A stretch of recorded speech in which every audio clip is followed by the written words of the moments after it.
Should be live. Good to go.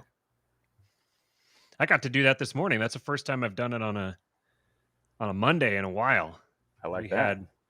had Hotep Jesus on, and I was just telling Stephen, as soon as to give you an idea of how the Hotep Jesus conversation was fantastic, amazing conversation. I can't wait to the next time I talk to him. I'm gonna hit him up later and say we need to connect and have another conversation.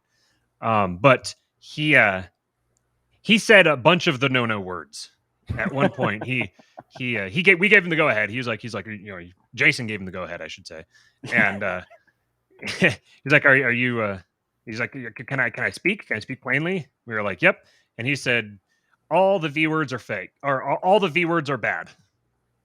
And he went on to proceed to rant about that fact. And it was fantastic rant. But as soon as we finished, we were like, all right, we need to get our Rumble account set up because it's coming. that channel's probably not going to last real long. Oof. All right, get this link tweeted out. I'm doing some tweeting too over here, which is why you can't see me. Steven's there. He's the voice in the dark. I've now. Wrong link. That would have been funny. I'm not going to say what link I almost tweeted out. All right. Good gosh, I hope I tweeted out the right link. What kind of links you've been copying lately, Steven? Oh, I'll tell you what I've been doing a lot of lately is editing videos, Matthew. Oh yeah. Oh, just one video after the next. And this isn't like nonstop. This isn't like sales tactic to advertise your. I mean, it could be, but it's not intended as a sales tactic to advertise your skills. This is a genuine description of the events of your life recently. This is how I've been spending my time. Yeah, like Friday or Saturday. I don't even know what day. I don't remember what day. I think it was Saturday. One of those days I spent like, I think it was just like 14 hours or something, like including like I took like a break here and there, but it was just like I think video editing is actually maybe an unhealthy thing for me because it just gives an outlet to that like hyper focused tendency. Mm-hmm. And like I'll just forget I won't want to eat. I'll just want to just get in like a trance or whatever. So yeah, but so is it like you're in a flow state? Yeah, it's flowy. It's flowy, and it's also like I also think I'm like I don't. It doesn't happen. Like I'm not editing fast, even like in the flow state. It's not like I worked with a guy who was like that for mechanical design, and you'd walk. I don't know if he's playing it up or whatever. You'd walk up like next to him, and he just had this like. He was just like shaking his head and just kind of like quivering, but the design was just like happening like as if it was like a time lapse. It was like, and I'm not going that fast, but I definitely feel the tunnel vision when it's happening, and I couldn't give a shit about food or water, pretty much anything else. But yeah, to that end, I don't know. While we're just here, maybe a little bit killing time. I think I am gonna actually, because there's like a lot of little things for people who are sort of like one-man shows, have their own business, and there's like a lot of little tips for like shooting and editing that I'm gonna try to make like a no bullshit YouTube channel about, because I didn't know what I was gonna do for this particular channel that I use. But yeah, I think that might be it. I don't have any videos on it. I just use it for like unlisted links for like clients and stuff like that. But yeah, I think I'm gonna do that. So it's like, when you start your own business, like if your business is like building widgets or whatever, you just love widgets, you love building, you quickly realize that like you are not like 100% widget builder. You're like 10% widget builder, and you are 90% sales and marketing team. And then if you like take that into video, you're not just sales. You're a fucking cinematographer. You're a video editor. You're a colorist. You're all this stuff, and it's a lot for someone to do on their own, which is how I learned how to do it, was doing it for my own business. But yeah, I've like picked up some things that I'm gonna try to like consolidate into like videos that do not involve me like making coffee in slow motion and shit like that, but just like this is what you need to know to do this stuff and make it look better. So if you're interested in that, Steve Messina on YouTube. You can subscribe. I would love to just, before I put up my first video, be at 1,000 subscribers and then just have to worry about the watch time to get monetized. It's so good. Yeah. That's the type of skill that you could build a freaking empire out of. That, I mean, there's people who do it and like obviously don't have the right personality for like an empire, but I do have like the right personality for like a niche group of people. Yeah, I was going to say you have the right personality for a cult. Yeah, which I consider a very high compliment. Yeah, sometimes. What's up, Clockwork? We got Jim in the chat here. Hell yeah. I've been seeing him everywhere. You know how you got certain people online that they just become, they're like your circle, they're your clique. Every single place you go, all the different online circles you go to, there's that person. You guys are all just kind of like as one mind. That's Jim and me. You know, we're all part of the problem, and you know, but you have people that just kind of appear as this your inner circle, and so I think what we should do is start a Facebook group called "Part of the Problem Inner Circle." What do you guys think? It would be the inner circle for part of the problem. You can follow Jim on Twitter. Go follow him. He's a good dude, and he's working on a bunch of stuff as well. He does machining, like CNC machining, which is just like blows my mind. It's totally fascinating to me. I don't understand it at all, but I love watching it. I love looking at it and seeing it. I love the products. So go follow him. You can follow him on Twitter at, I think it's MFG Liberty, like Manufacturing Liberty. And then his YouTube channel here is Clockwork Industries, Clockwork with an E Industries. So if you, Jim, throw in the chat if there's something else, at Clockwork PC. So that's CLOCKWERKPC. You could follow him. That's like his business account on Twitter. He's a good follow and he's doing a lot of good stuff. Speaking of business, I'm about to be joining the Nomad network today. And since excellent. Yeah, and since you didn't like my idea about the part of the problem inner circle, I had another idea. It's this has nothing to do with joining Jason's network. This is a totally independent thought, but it's going to be a group of chill bros, and I'm going to call it the Nomad network. So we're not cool with being mad. We want everyone to just like chill out and vibe. And yeah, I'm going to have 3 different tiers, and you can join at the free level, or there are going to be 2 to be determined not free levels, but it'll be the Nomad network. So mad, no mad. No, it's not. Yeah. Is it like Mothers Against Drunk Driving? Like no mad, no Mothers Against Drunk Driving network. Yeah, like Jordan Peterson. Do not bother underage adolescents when they are drinking and driving. Rule 13. Oh. They're testing their boundaries. For gosh sakes. You want them to become 21 and have no idea what they can and can't handle. I love that. It seems like a very well thought out process to parenting or anything. So I love that the impression is kind of becoming merged with like the Keebler elf. It's a cartoon. When I was on my big clean your room kick, and I was listening to him a lot. It was a decent. To be fair, it was a decent impression, but just now, it might be gone forever. I would like to see if I could get it back, but I think it just may have. There's that rule. I don't know, whatever it is, that everything becomes a caricature of itself at some point, and that's where we're at probably. With that, so I think it's good. I think fine. It's okay. It's almost better if it's not like if it's not absolutely perfect, like if it has a little bit of a spin to it. So it's almost like Jordan Peterson is playing a character. Yeah, I think I like that vibe. I don't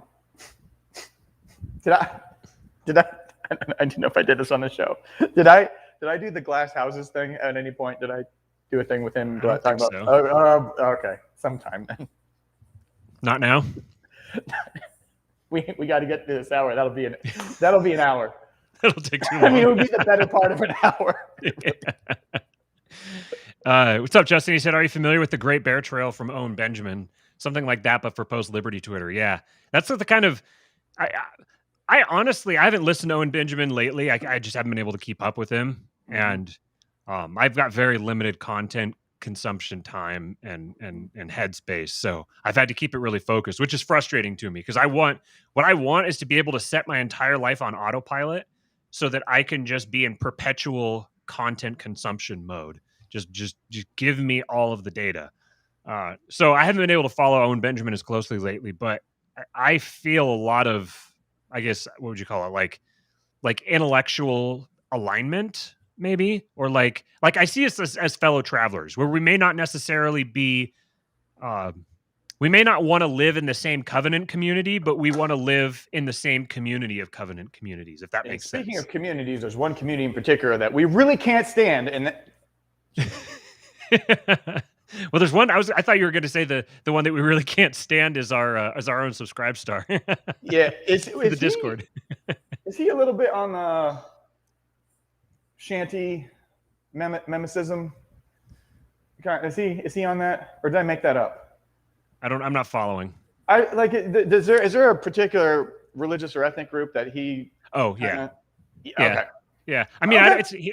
He's not like a campaigner on it. I don't think. That's I haven't listened to him, so I don't know for sure. But the vibe I've gotten from him is that he's not a campaigner about it, but he acknowledges it, and that's how he relates to it. He relates to it as if, oh, this is a thing that's real, and so I'm going to operate as if it's real, and I'll talk about it as if it's real. And so obviously that's sufficient to. I mean, like if you're going to do the crime, if you're going to do the time, you might as well do the crime. Like if you're gonna get punished for it, then you might as well just go full bore. I say. That's fucking funny. But yeah, so that's why he's a bit off the grid now. But his whole thing is getting off the grid, is setting up a parallel economy. And if that means you have to go back to a fairly rural baseline, then so be it. This is kind of the direction that Amy and I are talking about.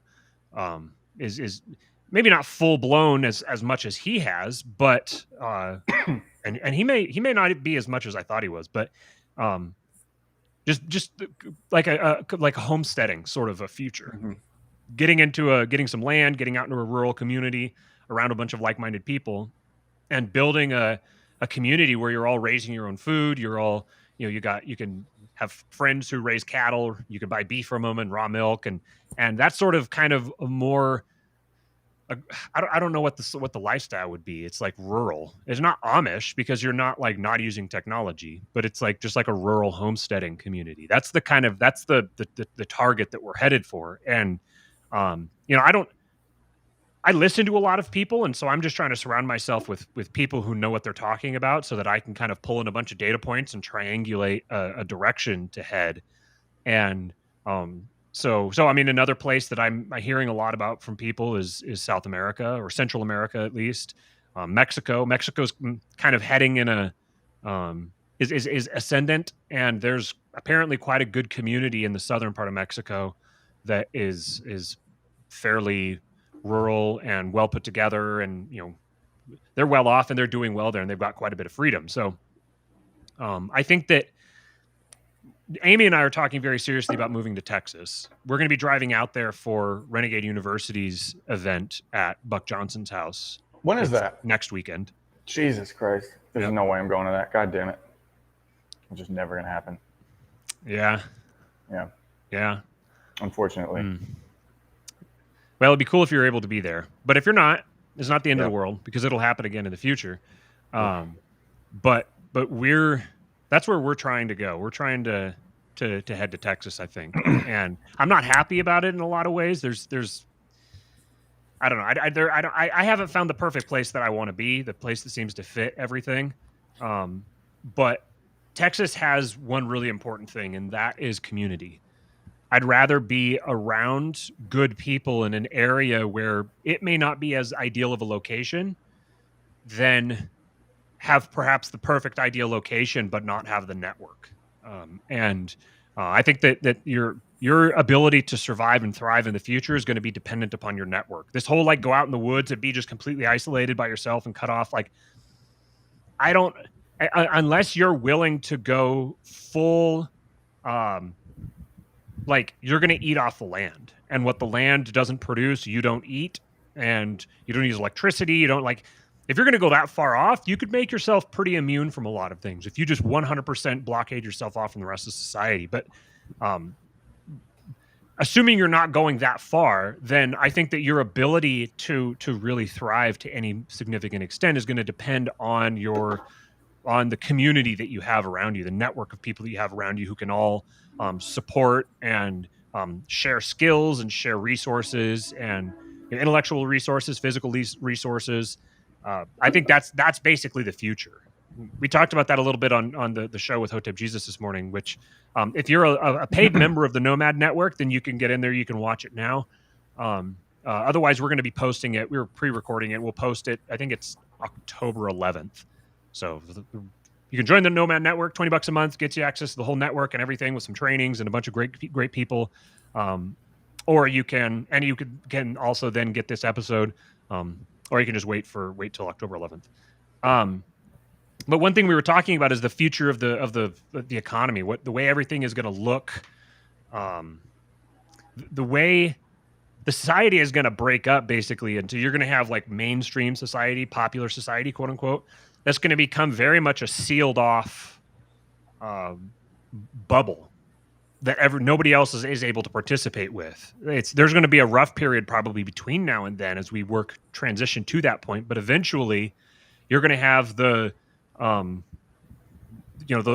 people, the people who are all plugged into the Borg, they're all connected into the Matrix, and they're going to have a bunch of fantastic technologies available to them at the expense of being enslaved to those technologies and being 100% bought in and dependent on it. He mentioned electric cars. He brought them up and suggested, in the future, if everybody has an electric car, that means that there's going to be the possibility for someone to take control of all of the cars and say, drive this car here, drive this car there, lock the doors, turn this car off, shut it down. That type of thing is going to be a possibility. So the people who are bought into the existing system and dependent upon it in any sense, they're going to be completely beholden to it. And everybody else is going to be cut off. Now, those people who are cut off are not going to be in one primary parallel economy. They're going to be a bunch of little microeconomies that are connected to each other. This is kind of the vision of how we're expecting things to move in the future. And in a world like that, your ability to sustain yourself, your ability to provide for yourself, the quality of your life and the life of your family is going to depend upon your ability to navigate that world with as much flexibility as possible. Geographic flexibility, financial flexibility, all of those things are going to make a really huge difference in whether or not you become, there'll be a gravity to the mainstream economy. It won't be mainstream necessarily, but we'll just call it that because people know what that means. There's going to be a gravity to it that it's going to be sucking people into it. It's going to be trying to grind people down and pull them into it. That force, that archetropic force, is going to be constantly pulling like a gigantic planet. Will be just pulling people into it. And in order to not be subjugated to it, you're going to have to be capable of rowing away from it faster than it can suck you in. So I don't remember exactly why I got on this line of thought, but I'll tell you why. Why? Because you're missing a lack of focus that would have come to you naturally if you had taken some of the fine products from our good friends Carlos and Vanessa Abelar at palomaverdecbd.com. I think I get real cute and I think about just like taking a left turn and say you should have taken ginkgo biloba, but yeah, I fight it. Sometimes I win, sometimes but yeah, I think Matthew right here, we'll give him time to collect his thoughts, old scatterbrained Matthew. But in the meantime, I'd like to tell you about palomaverdecbd.com, where there's a wide variety of CBD products. We know that all you libertarian and former libertarian dirtbags out there, you use CBD products. We're acutely aware of this. So if you do, why not order them from some great people, Carlos and Vanessa, at palomaverdecbd.com, a family business run by excellent people who put out an excellent product. And not only that, they allow you to save 25% off with a certain promo code, and that promo code is King. Now, you want to be wary because there are other promo codes out there, and there's one in particular. I don't know if we'll mention it or not mention it, but you think that it says that it's going to save you money, but really it gets you put on a sexual predator list. But we won't mention which one that is. But yeah, just a gamble. Just a gamble. But I'll tell you what, it's not King. Yeah. So yeah, don't fuck around with any other promo codes. Use promo code King, PolemaVerdeCBD.com, and save 25% in your CBD needs. Matthew, did you think about what the hell you were talking about because you didn't take your your pink lemonade, strawberry lemonade CBD gummies? I did not. No, I completely forgot. I'm on to something else now. Okay. Popular Liberty is in the chat, and he's continuing this. He's continuing this war. He said that he heard that promo code King turns you into an ESFP.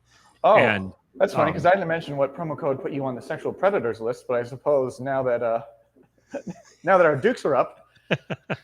Oh, how did that happen? What fantastic coordination we have. Mm-hmm. So I was going to use this to very awkwardly segue. Oh, no. We can't very awkwardly segue yet because we also have to tell people about the fact that they can join our supporting listeners group, and you can be behind the scenes. You can experience the wonderful, fantastic behind the scenes content that is a Discord chat with a very, very banging meme thread. The meme thread has been phenomenal, absolutely fantastic. Mm-hmm. And we've got some sharp folks in there. There's very, very good. I like the fact that we can call each other kings, and it's like it doesn't feel like like it doesn't feel like we're having to pretend we're something that we aren't. Yeah, it doesn't precisely feel like it feels when you see anyone else do it ever. Yeah, exactly. Yeah. It's special when it's us. Yeah. I think what I'm looking for is that seems to be a severe lack of autism there. There's no autism. There's just some really smart people talking about really smart stuff, and that's what I like. I want to be surrounded by people who are very smart people talking about very smart things. That's what just makes my brain go. Great show ideas. So it's a great resource for developing, what we're going to talk about on the show. And even better than that, at a certain level, and I believe you're working on setting up the first one, we do a supporting listeners stream. Mm-hmm. We're going to be doing a supporting listeners stream with members of our of the top tier are going to be able to actually sit in on it with us. We'll sit down, we'll have a chat, and periodically we'll invite different people. There may be a surprise guest here and there as we get those things set up. But I think the first conversation that we're going to have is going to be talking about Orthodox Christianity. We've got a couple people in there who I think are Orthodox, and then a bunch of other people who are very interested in it.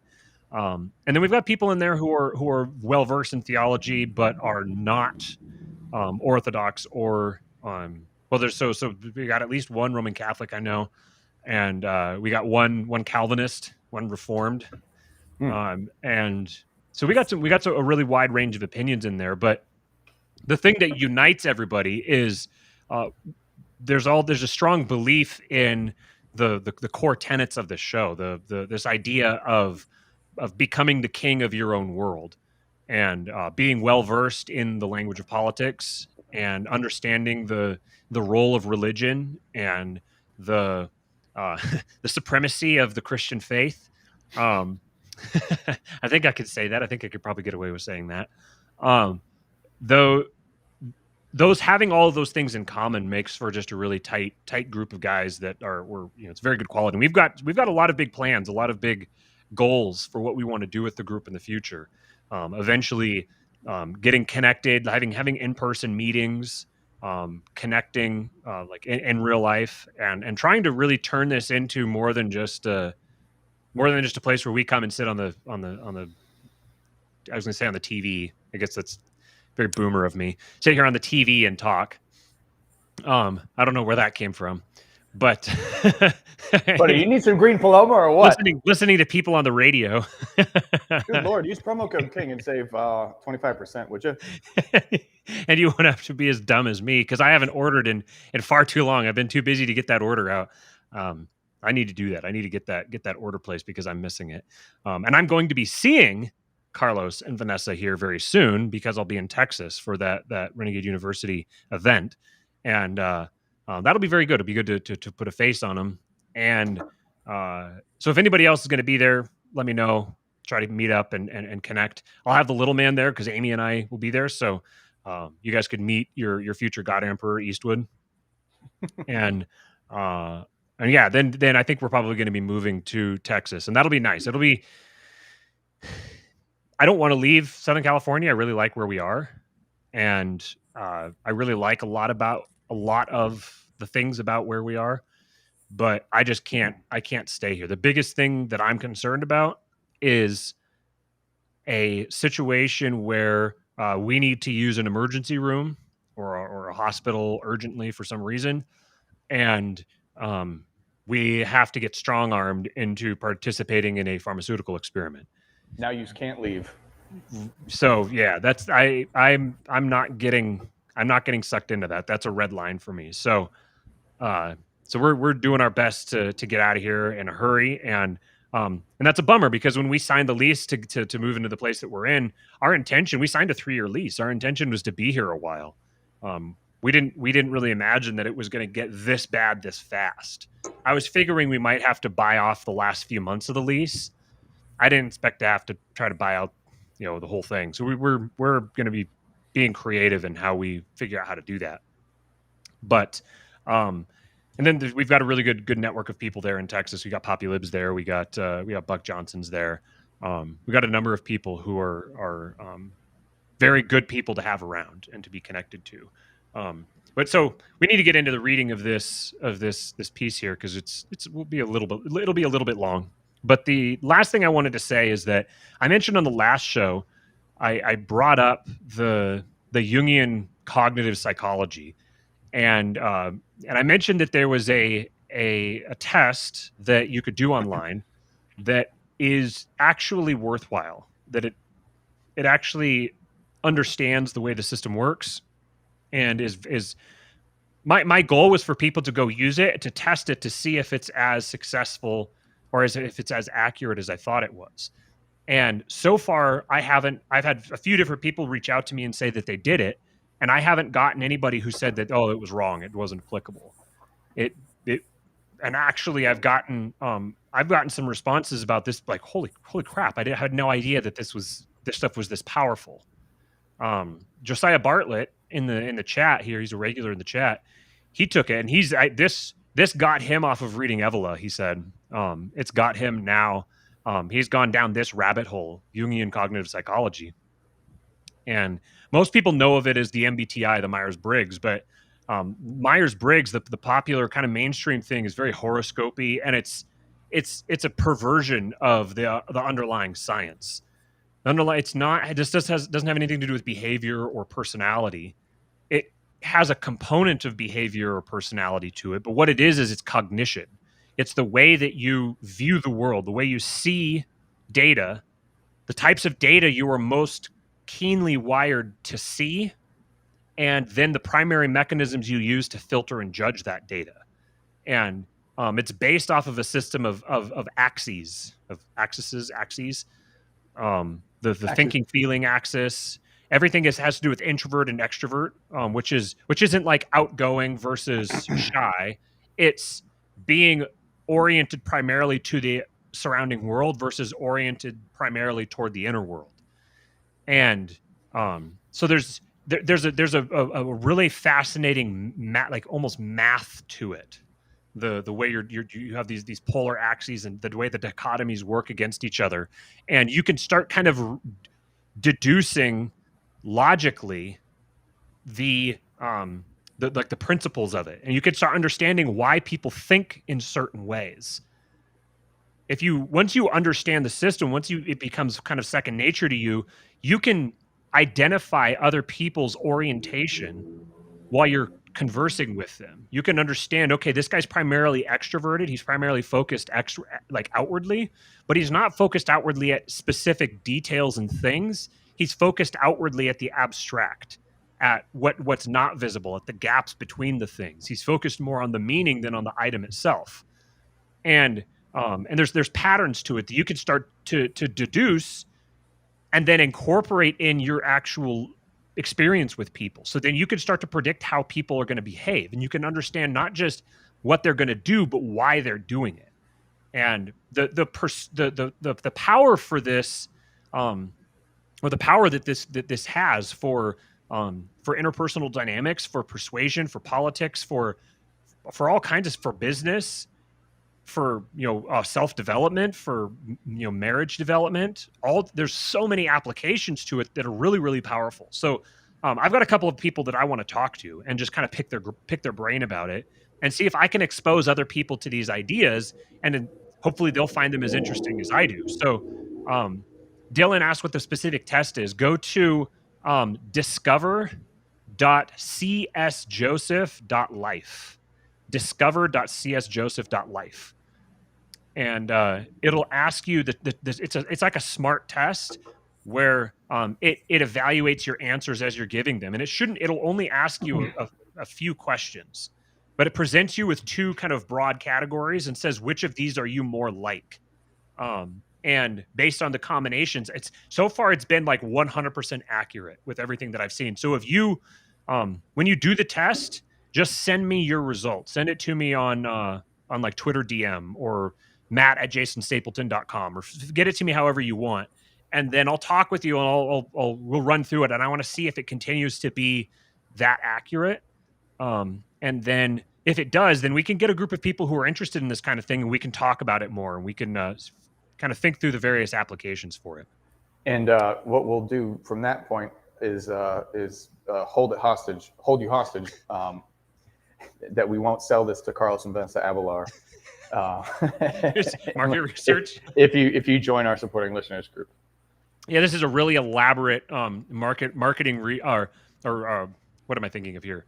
Yes, like I know what you mean. Yeah, demographics. Yeah, it's just like, you punk motherfuckers were fucking selling emails. Like, here's a whole psychological profile. Right. Yeah. That would be great. Okay. Let's get into this. So, the goal for this episode is for those of you who have not read the Machiavellians. There's no one here who hasn't read the Machiavellians. I refuse to believe it. Fair. There's no. If you're, raise your hand in shame in the chat. If you're watching this live and you haven't read the Machiavellians. Yeah, if you haven't, then definitely don't join the supporting listeners group by going to subscribestar.com/kingpilled, because you don't belong there. No, that's too harsh. But this is the seminal work. This is like, I wouldn't say this is better than Rothbard, but if you had to choose one or the other, I would tell you to read this, not Rothbard. This will be more relevant to your everyday experience than Rothbard is. Were you laughing? Were you going to say something to me? No, I'm nodding enthusiastically. I'm thinking this was at, like, I think when I read How to Win Friends and Influence People, that had an immediate impact into my actual life, and I think that this had an immediate impact into my understanding of the world around me. Yeah, in a sort of a similar way. Yeah. And this is what the Jungian cognitive function stuff, I want to like figure out how it relates to this. I want to see how we love connecting things, don't we, Matty boy? Yeah, that's right. Segues, man. There's so many different directions that we could take all of this stuff. So that's a good spot to be in. It's like, woohoo, we've got all kinds of different things that a whole bunch of different options ahead of us. But the hard part is figuring out which are the best options. That's where the money's made. So, we wanted to read the whole section here, this whole section on. So real quick, I'll go back just to give you guys kind of an overview of how the book is laid out. So the book is called The Machiavellians, Defenders of Freedom by James Burnham. This was published in copyright 1943. So this was written in the middle of World War II by a former Trotskyite communist who was just in the process of converting, I suppose, to conservatism. He was right at the very front end of neoconservatism, because neoconservatives, Irving Kristol, Podhoretz, I almost said Podesta, Podhoretz, all like that class of original early conservatives that William Buckley came out of with National Review. I mean, this was effectively like a CIA plot, for all intents and purposes. It was a psyop to neutralize the American right, and it was born out of Trotskyites escaping Stalinists. They were escaping Stalin. They came to the United States and found common cause with a significant lobby here in the United States, and began infiltrating all of the key decision-making apparatuses within the country. So Burnham was part of that group of people. So he had a very strong incentive. He'd watched Trotskyites being driven out of the Soviet Union. He'd watched the dynamics of World War II starting, and he was trying to understand the world around him. And so he borrowed from a tradition of thinkers known as the Machiavellians, and they're really associated with Machiavelli primarily because of this book. And what they are is, as he explains it, they're political scientists in the most objective possible sense, where they're evaluating political action as a scientific process to the extent that that's possible, rather than looking. There's the biggest emphasis in the book is on the difference between the real meaning of a political action or political phrase and the formal meaning of it. The formal meaning is he may go into that in this passage. I can't remember exactly when he goes into it, but basically the formal meaning is what it's supposedly supposed to mean. Like when the politician says, we need to raise the minimum wage because anybody who is trying to raise a family can't be on minimum wage. We need to give them a fair wage so that they can support themselves. So a whole family of four can survive off of the minimum wage. That's the rhetoric that they'll use. That's the ostensible reason that they're raising the minimum wage. But the actual reason that they're raising the minimum wage is because it prices out competition for the largest, wealthiest businesses. Because the largest, wealthiest businesses are the ones who can best absorb that increased cost. It becomes a barrier to entry for small businesses. That's the real meaning for raising the minimum wage. So there's this, when you take this fundamental distinction into consideration as you approach political analysis, it allows you to view the world as it is rather than how it ought to be. Hume's is-ought gap. You cannot derive an ought from an is. You have to just view the world as it is to figure out what is the truth of the world around us so we can operate according to that truth rather than how we wish it was. Rather than living in Ancapistan in our heads, how can we live in a way so as to most represent our own values or most advance our values. That's what I'm looking for. Like it's moving our values into the world. It's like how a lot of libertarians will routinely say that the government is a bunch of organized criminals, and then refuse to act and live their life as if they believe that observation. Yes, government is allegedly, according to them, a group of organized criminals, and yet that if you looked at their actions, it doesn't seem like they believe that or know what organized criminals are. I also think they're disorganized criminals. I'm not sure if they're organized, but anyway. Yeah, it's disorganized crime. Yeah, like it's not. It's like emergent crime. Like, so it's not organized from the front end. It results in organization. Yeah. And so I was just like thinking, it's like, okay, so it's like when you say organized crime, it's probably talking about like the mafia, or talking about MS-13, I don't know, something. But and then I just wonder if you're just rolling through the same libertarians, if you're rolling through a particular neighborhood, in like, are there certain colors? Like, do you change how you are? Like, you like yellow and black, right? But like, do you avoid yellow and or black in like some neighborhood if you know what I mean? Because it seems like you believe that those people are organized criminals, because you're like, you know what I mean? But Right. like the people that you are calling organized criminals on Twitter, just by the fact that you're calling them organized criminals kind of like loosey-goosey on Twitter already makes me think that maybe you might not believe that. Right. Yeah. Or you're just not living like you do. There's a discontinuity between the theory and the praxis. There's a discontinuity between the way that they're acting like the world is and the way that they're talking like the world is. It's the distinction we've mentioned on here before between belief and thoughts. You can just think thoughts and it doesn't mean very much. The ones that are important are the ones that change the way you act, because action is an expression of belief. When you act, there's the implication that you believe by acting you'll change something. In order to act, you must first have a vision of what you are acting toward. Yeah. So belief is an active belief. Belief is not a state of being; it's an activity. I call that praxeology. There you go.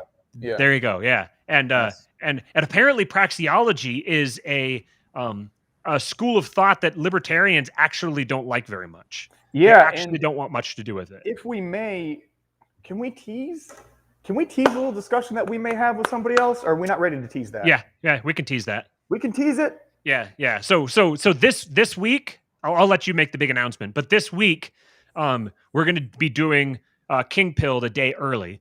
We're going to be doing King Pilled on Wednesday. That's because my family is flying in. My parents are flying in for 5 days to hang out with Eastwood for his first birthday. So they're getting in Wednesday evening. So Wednesday afternoon at 2 p.m. we'll be doing King Pilled. We're going to be doing a live interview conversation with Chad Bishop. That's right. Tho Bishop, but he's just such a Chad that sometimes you forget to call him Tho. But Tho Bishop, and we're going to be discussing. I think what I'll do is I have tweeted out before, but there's an excerpt of something that would be worth reading before our discussion, right? Mm-hmm. That's sort of going to be okay. Yeah. I'll tweet it out. Maybe Matt tweet it out too, and just take a look. Just take a look at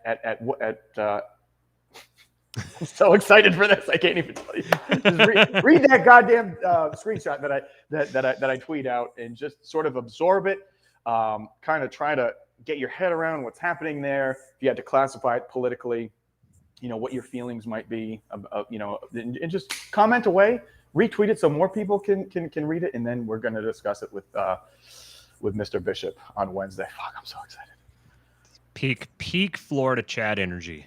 Gonna be invading the King Pilled world. This could be great. Okay, so Machiavellians.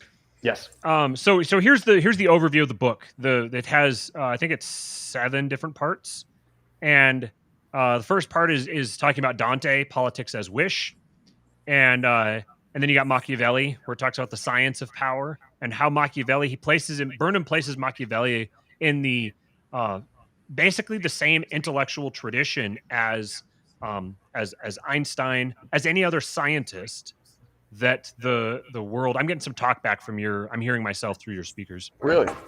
Yeah. It just started. It wasn't going on before. He places Machiavelli in the same tradition of scientific thinkers, even though he kind of predated the actual scientific era. He's like at the front end of it. Because he genuinely brought an objective scientific approach to the study of politics, but he hasn't been retained as that with that, I guess, level of notoriety.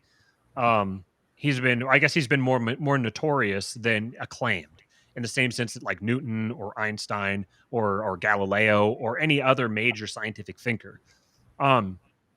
So there's a section on Machiavelli. Then there's the section. The one we're going to read the most of today is from Moska and Gaetano Moska, The Theory of the Ruling Class. And we're going to skip the first chapter just because there wasn't going to be time to read all of it. As it is, we're going to be running kind of long today. So we're just going to start with chapter 2, the ruling class. But just so you guys know what comes next, there's a short section on Sorel, a note on myth and violence. Then you have Michel's The Limits of Democracy, and where he talks about the iron law of oligarchy, where basically it doesn't matter what form of government you actually have, you have an oligarchy. And then maybe the best section of all to me is the section on Pareto, talking about the circulation of the elites. That to me is the highlight of the whole book. But the part we're going to read today is the next best part of that, is the next best part of the book, the one on talking about Moska's theory of the ruling class. So let's hop up there and start it here. So I'm gonna read kind of fast because I want to make sure that we can get all of this in without it taking us 3 hours. And if you're listening live, I guess just kind of keep up, and then you can go back and listen to it again later. If I'm going too fast for you on as you're listening to this later on, then you can just go down to like 3/4 speed and listen. But I'm going to try to kind of giddy up to make sure we can get through this whole section. But I think that this section is one of the most important things that you could possibly read if you have an interest in politics. This is gonna and should enlighten you and give you a clarity of purpose, I suppose, in your engagement with politics, something to focus on and move toward. To me, this was as reading this book was it was probably more transformative than reading Rothbard, and I was really, really transformed by reading Rothbard. It radically altered my worldview when I read him. But this was even more. This felt even more fundamental. This whole book, but especially this section. And so Stephen's been raving about this section for the last week or so. So we were like, yeah, we definitely need to read this. So let's get started. So the ruling class. It is characteristic of Machiavellian political analysis to be anti-formal, using formal in the sense which I have defined in the discussion of Dante's De Monarchia. That is, Machiavellians, in their investigations of political behavior, do not accept at face value what men say, think, believe, or write. Whether it is the speech or letter or book of an individual, or a public document such as a constitution or set of laws, or a party public document or a party platform, Machiavellians treat it as only one fact among the larger set of social facts and interpret its meaning always in relation to these other facts. In some cases, examination shows that the words can be accepted just as they stand. More often, as we found with De Monarchia, a divorce between formal and real meaning is discovered, with the words distorting and disguising the real political behavior which they indirectly express. That was the concept of real and formal that I was mentioning earlier. This anti-formal approach leads Moska to note as a primary and universal social fact the existence of two political classes, a ruling class, always a minority, and the ruled. To quote, among the constant facts and tendencies that are to be found in all political organisms, one is so obvious that it is apparent to the most casual eye. In all societies, from societies that are very meagerly developed and have barely attained the dawnings of civilization, down to the most advanced and powerful societies, two classes of people appear, a class that rules and a class that is ruled. The first class, always the less numerous, performs all political functions, monopolizes power, and enjoys the advantages that power brings, whereas the second, more numerous class is directed and controlled by the first, in a manner that is now more or less legal, now more or less arbitrary and violent, and supplies the first, in appearance at least, with material means of subsistence and with the instrumentalities that are essential to the vitality of the political organism. So basically, the ruling class is the one that maintains all of the power and basically creates the structure and the baseline upon which the rest of society rests. And they may do that arbitrarily and cruelly, or they may do it justly and in a more even-handed fashion. Either way, they always exist and they always serve that role. Continuing to quote Moska. In practical life, we all recognize the existence of this ruling class. We all know that in our own country, whichever it may be, the management of public affairs is in the hands of a minority of influential persons, to which management, willingly or unwillingly, the majority defer. We know that the same thing goes on in neighboring countries, and in fact, we should be put to it to conceive of a real world otherwise organized. A world in which all men would be directly subject to a single person without relationships of superiority or subordination, or in which all men would share equally in the direction of political affairs. If we reason otherwise in theory, that is due partly to inveterate habits that we follow in our own thinking. In other words, we accept that this is the reality and that it's basically impossible to imagine a world where it wouldn't function this way, to really realistically imagine that sort of world. And if we do think about it that way, it's because those are aspects of our thinking that we haven't actually examined and really checked to see how realistic they are. And once you do, you realize this is never going to happen. It's only ever going to function this way. This is just naturally how every society will function, because this is how every society has ever functioned. We have no reason to believe otherwise. There will always be a stratified, tiered sort of society where a minority of the society has more power than the rest. The existence of a minority ruling class is, it must be stressed, a universal feature of all organized societies of which we have any record. It holds no matter what the social and political forms, whether the society is feudal or capitalist or slave or collectivist, monarchical or oligarchical or democratic, no matter what the constitutions and laws, no matter what the professions and beliefs. Moska furthermore believes that we are fully entitled to conclude that this not only has been and is always the case, but that also it will always be. That it will be follows, in the first place, from the univocal experience of the past. Since, under all conditions, it has always been true of political organization, it must be presumed that it is a constant attribute of political life and will continue to hold for the future. However, the conclusion that there will always be a minority ruling class can be further demonstrated in another way. By the theory of the ruling class, Moska is refuting two widespread errors, which, though the opposite of each other, are oddly enough often both believed by the same person. The first, which comes up in discussions of tyranny and dictatorship and is familiar in today's popular attacks on contemporary tyrants, is that society can be ruled by a single individual. But, Moska observes, the man who is at the head of the state would certainly not be able to govern without the support of a numerous class to enforce respect for his orders and to have them carried out. And granting that he can make one individual, or indeed many individuals, in the ruling class feel the weight of his power, he certainly cannot be at odds with the class as a whole or do away with it. Even if that were possible, he would at once be forced to create another class, without the support of which action on his part would be completely paralyzed. End quote.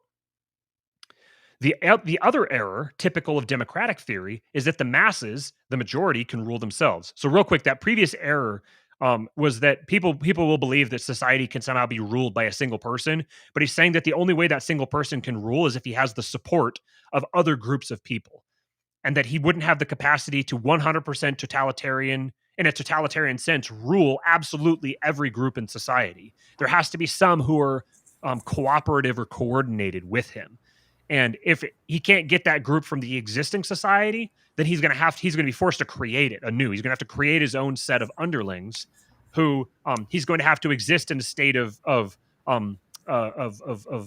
submission to one another. They're both going to have to work with one another. So the other error, which is typical of democratic theory, is that the masses, the majority, can rule themselves. To quote Moska again. If it is easy to understand that a single individual cannot command a group without finding within the group a minority to support him, it is rather difficult to grant as a constant and natural fact that minorities rule majorities, rather than majorities minorities.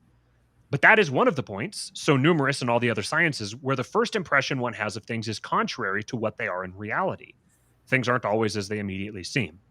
In reality, the dominion of an organized minority, obeying a single impulse, over the organized majority is inevitable. The power of any minority is irresistible as against each single individual in the majority who stands alone before the totality of the organized minority. At the same time, the minority is organized for the very reason that it is a minority. 100 men acting uniformly in concert with a common understanding will triumph over 1,000 men who are not in accord and can therefore be dealt with one by one. Meanwhile, it will be easier for the former to act in concert and have a mutual understanding simply because they are 100 and not 1,000. It follows that the larger the political community, the smaller will be the proportion of the governing minority to the governed majority be, and the more difficult will it be for the majority to organize for reaction against the minority. So the larger the group, the more difficult it is for you to oppose the organized minority, because the fact that they're small is what makes them organized. The larger that the group gets, the more difficult and ultimately impossible it is for that group to actually organize. It's only possible for relatively small groups of people to actually truly organize. As soon as they grow beyond a certain threshold, then it becomes just impossible for them to organize, and they split and form a new group. This is actually how the majority of the world got populated. This is why everybody didn't live in the same place, because eventually the tribe would get so large that there would be some tipping point where an inter-tribe conflict would split the tribe into two groups, and one group would move on and go somewhere else, and the other group would stay put. This has just been throughout all of human history. This is how it's functioned. Now we're getting to the point where we feel like we've reached max capacity on the Earth. So we all have to function as one single group. So there's this tremendous technological pressure, technological, social, political pressure to turn the entire human population into one group. This is why people will invent technologies a lot of times, is to make it easier for the group to function as a single unit. And this is one of the brilliance, or one of the most transformative things about blockchain, about Bitcoin, is that it allows, to a better extent, for a group of people to function as a single unit. And when that becomes more and more of a reality, it will have the potential to ease some of these tensions that are caused by people all trying to occupy the same space at the same time. Because we're going to be able to port a lot of human society into digital space, which is infinite. So, or I don't know if it's actually, I'm not a math guy, I don't know if it's technically infinite, but effectively infinite. So, so this dynamic will always exist. It will always be that a small organized group of minorities will function better than the larger minority, as long as that minority is absolutely united, and as long as they have the resources to compete. Popular Liberty in the chat said, these are both the conclusions of the fourth law of archetropism. Hierarchy naturally forms around the value of aggression. Eventually, you'll hit diminishing returns, fifth law. And then it makes more sense in terms of maximizing value to split the group.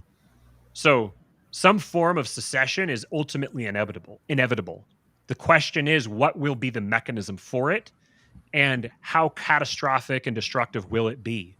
And what will happen is that part of the cost of separating, in one sense, will mean becoming united in a larger system.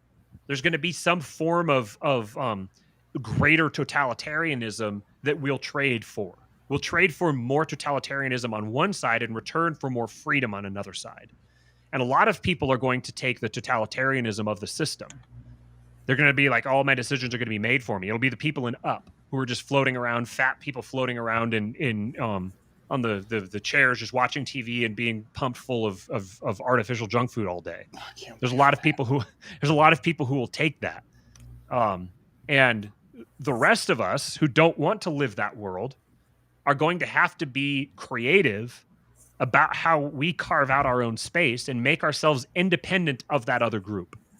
That's ultimately the goal, is to be independent to the degree that the other group doesn't even feel the need or see it as viable to come after us and keep us as part of the group, as the slave class, essentially. Okay, so back to the text. So he says, so this principle, the smaller the proportion of the governing minority to the governing majority be, and the more difficult it will be for the majority to organize for reaction against the minority. Back to Burnham. He says, nor is this rule at all suspended in the case of governments resting in form upon universal suffrage. Back to Moska. What happens in other forms of government, namely that an organized minority imposes its will on the disorganized majority, happens also and to perfection, whatever the appearances to the contrary under the representative system. When we say that the voters choose their representative, we are using a language that is very inexact. The truth is that the representative has himself elected by the voters. And if that phrase should seem too inflexible and too harsh to fit some cases, we might qualify it by saying that his friends have him elected. In elections, as in all other manifestation of social life, those who have the will, and especially the moral, intellectual, and material means to force their will upon others, take the lead over the others and command them. Let me read that one more time. In elections, as in all other manifestations of social life, those who have the will, and especially the moral, intellectual, and material means to force their will upon others, take the lead over the others, and command them. The political mandate has been likened to the power of attorney that is familiar in private law. But in private relationships, delegations of powers and capacities always presuppose that the principal has the broadest freedom in choosing his representative. Now, in practice, in popular elections, that freedom of choice, though completely theoretically, necessarily becomes null, not to say ludicrous. If each voter gave his vote to the candidate of his heart, we may be sure that in almost all cases, the only result would be a wide scattering of votes. When very many wills are involved, choice is determined by the most various criteria, almost all of them subjective. And if such wills were not coordinated and organized, it would be virtually impossible for them to coincide in the spontaneous choice of one individual. If his vote is to have any efficacy at all, therefore, each voter is forced to limit his choice to a very narrow field. In other words, to a choice among the 2 or 3 persons who have some chance of succeeding. And the only ones who have any chance of succeeding are those whose candidacies are championed by groups, by committees, by organized minorities. He's describing why democratic politics inevitably corrupts into fascism. This is an inevitability. It will happen 100% of the time. It doesn't matter what the principle of the political party is. It doesn't matter what the principle of the body of people is. This is a fundamental mechanism of the system, given human nature. Back to Burnham. Few who have paid attention to the political facts, rather than to theories about these facts, in the United States will disagree with the account as it applies to this country. Within the ruling class, it is usually possible to distinguish roughly 2 layers. A very small group of top leaders who among them occupy the highest and key positions of society, and a much larger group of secondary figures, a middle class, as it could properly be called, who, though not so prominent nor so much in the limelight, constitute the day-by-day active directors of the community life. Just as Moska believes that the individual supreme leader is unimportant to the fate of a society compared to the ruling class, so does he believe that this secondary level of the ruling class is, in the long run at least, more decisive than the top. Quoting Moska, below the highest stratum in the ruling class, there is, even in autocratic systems, another that is much more numerous and comprises all the capacities for leadership in the country. Without such a class, any sort of social organization would be impossible. The higher stratum would not in itself be sufficient for leading and directing the activities of the masses. In the last analysis, therefore, the stability of any political organism depends on the level of morality, intelligence, and activity that this second stratum has attained.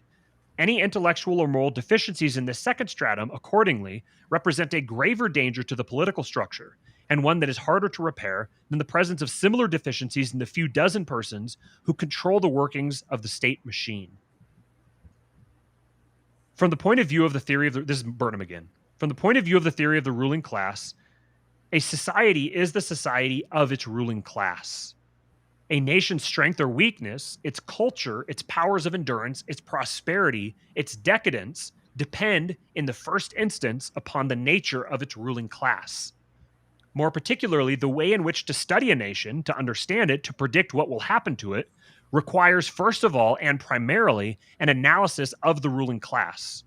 Political history and political science are thus predominantly the history and science of ruling classes, their origin, development, composition, structure, and changes. The theory of the ruling class in this way provides a principle with the help of which the innumerable and otherwise amorphous and meaningless facts of political life can be systematically assembled and made intelligible. This is why a major part of the message of this show is that you have to become a king of your own life, because our society demands excellence. If we're to save any remnants of our communities, it requires excellence. There has to be members of the ruling class who are of high character, high moral fiber. There has to be good people who have wealth, power, and influence in order for the society to have any hope of any kind of morality or positive structure. These are just necessities. These are realities. However arbitrary this idea of history as the history of ruling classes may seem to be, the truth is that all historians, in practice, even such historians as Tolstoy or Trotsky, whose general theories directly contradict it, are compelled to write in terms of it. If for no other reason, this must be because the great mass of mankind leaves no record of itself except insofar as it is expressed or led by outstanding and noteworthy persons. Nor does this method result in any falsification of the historical development. The account of a war cannot nor need not cover what all or most part of the soldiers did, nor need the accounts of a school of art or the formation of a constitution or the growth of religion, the progress of a revolution tell everything about everyone. Even if theory were to decide that ultimately the movements of the masses are the cause of what happens in history, yet these movements attain historical significance only when they alter major institutions and result in shifts in the character and composition of the ruling class. Thus, the analysis of the ruling class, if not directly then indirectly, will produce an adequate history and an adequate political science. These are bombs. These are nukes. These are rods from God to the idea of changing a society through a political party. You do not lead through the political party. You have to lead through institutions of wealth and power, and political parties are downstream from them. Society is directed by its elites.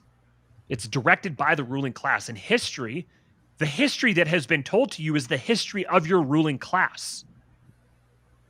If you just have accepted by osmosis the history that's been granted to you in any sense whatsoever, not even like you're kind of like, oh yeah, I kind of question it, and I believe some stuff I'm not supposed to believe. I'm talking about the entire narrative of history as it's been fed to you is the history of the winners. The winners are by definition the existing ruling class. The existing ruling class is descended from the ruling class that preceded it, which is descended from the ruling class that preceded it. If you want to understand the history that you didn't get, you have to first understand the ruling class itself, so you can understand whatever was not the ruling class. Once you can identify stuff that's sourced from the ruling class, then you can tell how the narrative is shaped and how to work around it and discover the story that you were never told. There's a sequence when we first started doing this show. There was a series that I've been wanting to do. And I wasn't sure exactly what we would call it, and I don't know how we're gonna ever have the time or the means to do it. But I want to do something like the losers of history. If this quote: "If the news is fake, imagine history." My mom was stoked on that, by the way. When it was like one of the things that we first talked about was doing that. Yeah, I don't. Yeah, we need to figure out how to, because I think it would have to be produced. I don't think we could do it live. I think we would have to produce it, and that would require some behind it. Well, actually, what we could do is not say this live on the air right now and just like post in the supporting listeners group. Yeah, it's like, we know a lot about insert historical event, but just curious about what your guys' insights were, and just put it in the Discord and just come back like in a couple hours, and then we could stream. Yeah, and just use whatever they said. Yeah. Yeah. Maybe this ends up becoming like a documentary series, and maybe we just need to go full bore and like I know get funding for it and everything. Yeah, you do. We'll have to figure out how to do this. We'll talk more.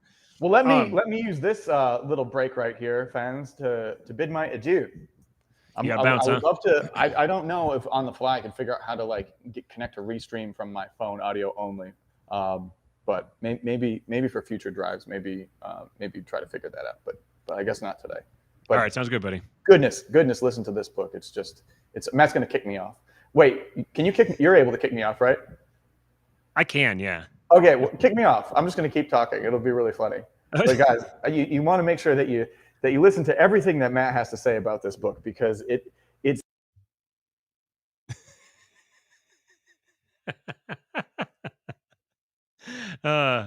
okay.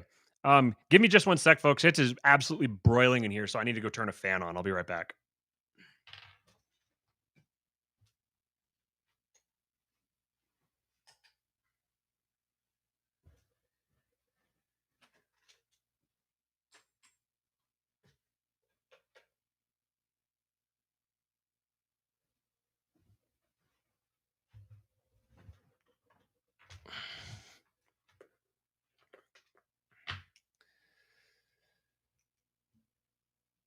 Whew.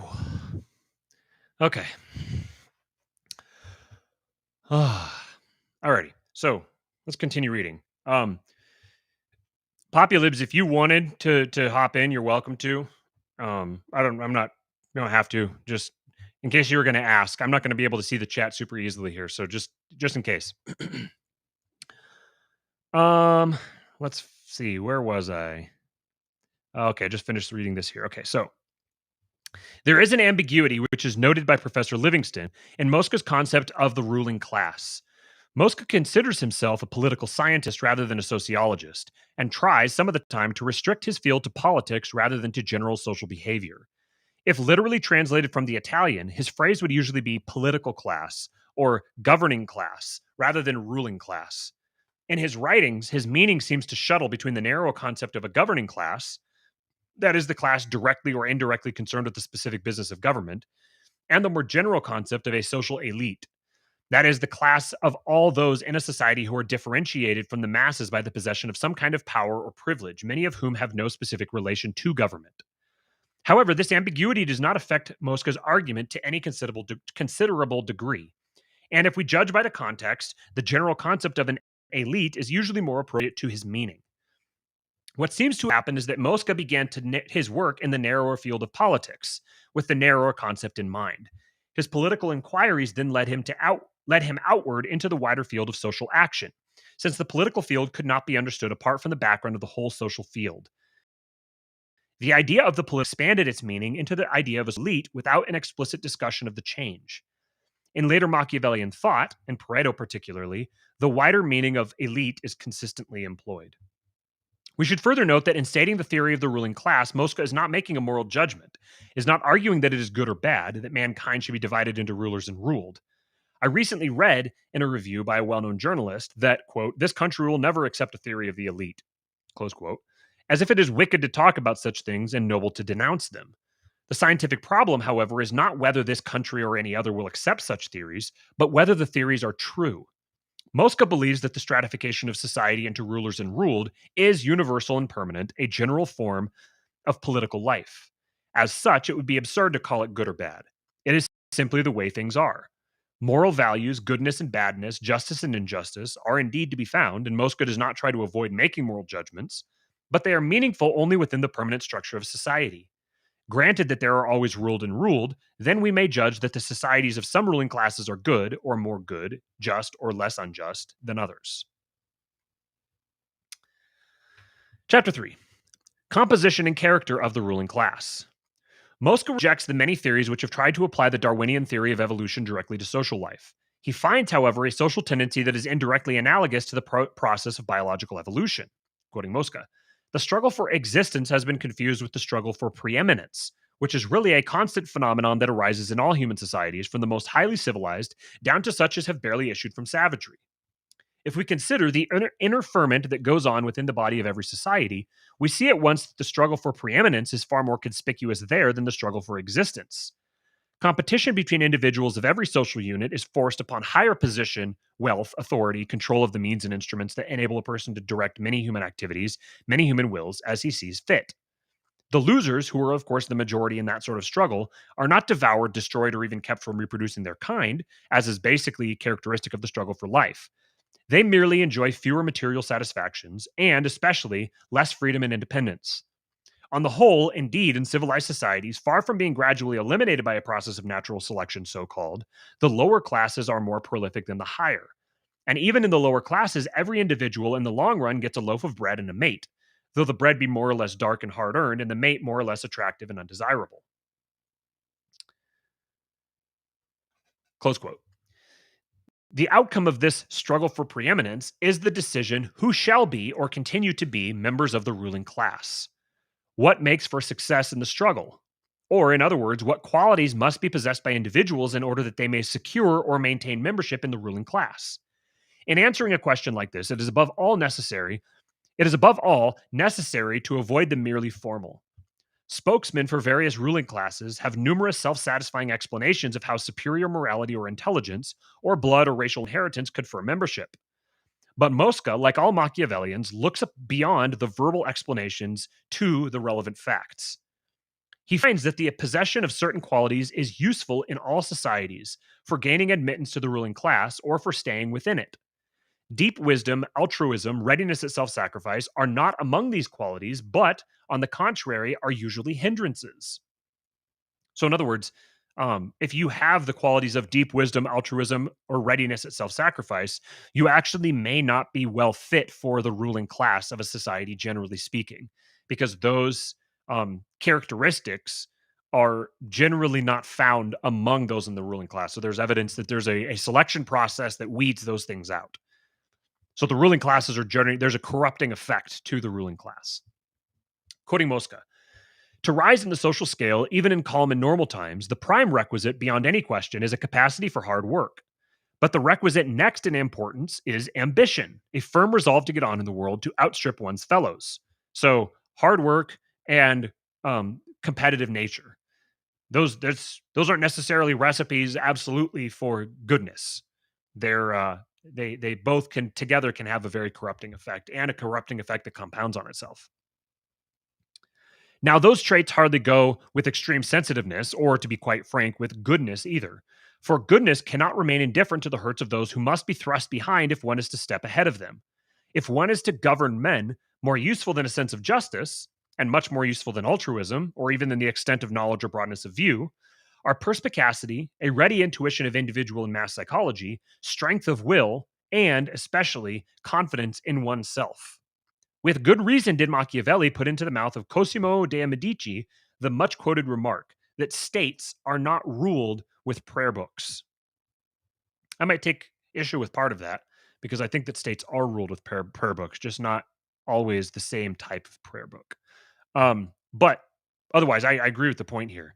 And this is the part here, the ready intuition of individual and mass psychology. This is the Jungian cognitive psychology thing that I'm talking about. This is why I'm interested in that, is for this, to understand how groups of people function and how they function at the individual level and how those individual functionings turn into functionings at the mass level.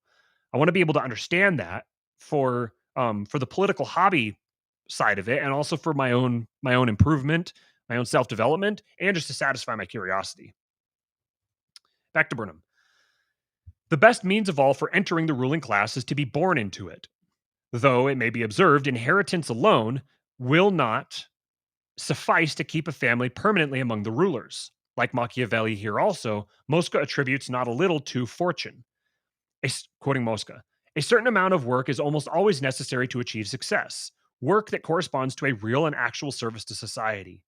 But work always has to be reinforced to a certain extent by ability, that is to say, by the art of winning recognition. And of course, a little of what is commonly called luck will not come amiss. Those unforeseeable circumstances which help or seriously harm a man, especially at certain moments. One might add that in all places, at all times, the best luck, or the worst, is often to be born the child of one's father and one's mother. Close quote. This reminds me of what Jason Stapleton says. He says he finds that the harder he works, the luckier he gets. There's a degree of there's kind of like a law of attraction truth to that.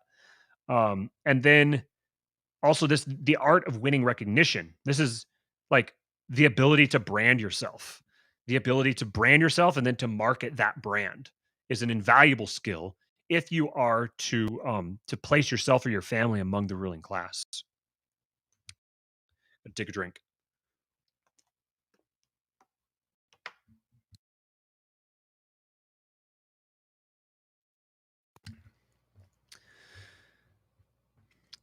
Back to Burnham. These qualities, a capacity of hard work, ambition, or Machiavelli's virtue, a certain callousness, luck in birth and circumstances, are those that help toward membership in any ruling class at any time in history. In addition, however, there is another group of qualities that are variable, dependent upon the particular society in question. Quote, members of a ruling minority regularly have some attribute, real or apparent, which is highly esteemed and very influential in the society in which they live. Close quote. So there's some sort of a variable here that that it's kind of like it's like an undefined variable in each given class. So you take this, you're building like a system, like a scientific model for how to place this framework over society and understand how the society works. And there's going to be one part of that model that has to be variable and modifiable. You have to be able to adjust it because it's going to depend on the society itself. So, for example, in a society which lives primarily by fishing, the expert fisherman has an advantage. The skilled warrior in a predominantly military society, the able priest in a profoundly religious group, and so on. Considered as keys to rule, such qualities as these are variable. If the conditions of life change, they change. For when religion declines, the priest is no longer so important. Or when fishing changes to agriculture, the fisherman naturally drops in the social scale. Thus, changes in the general conditions of life are correlated with far-reaching changes in the composition of the ruling class. This is a fantastic evidence for this at the large scale. Was the development of capitalism was immediately followed by the decline in monarchs. But as the monarchs declined, banks arose. So capitalism became the tool that intermediated between the period of the monarchs and the period of the bankers. Capitalism was conceived by the aristocratic class, which was ultimately part of the feudal class or the capital class. These are the merchants, the guys who they had no particular investment in the people of the region, but rather in the relationships between the people in their region and the people in other regions, or the relationships between the people in their region. They're trying to exist in that intermediate space by controlling the currency. If you control the currency, you control the relationships between everyone.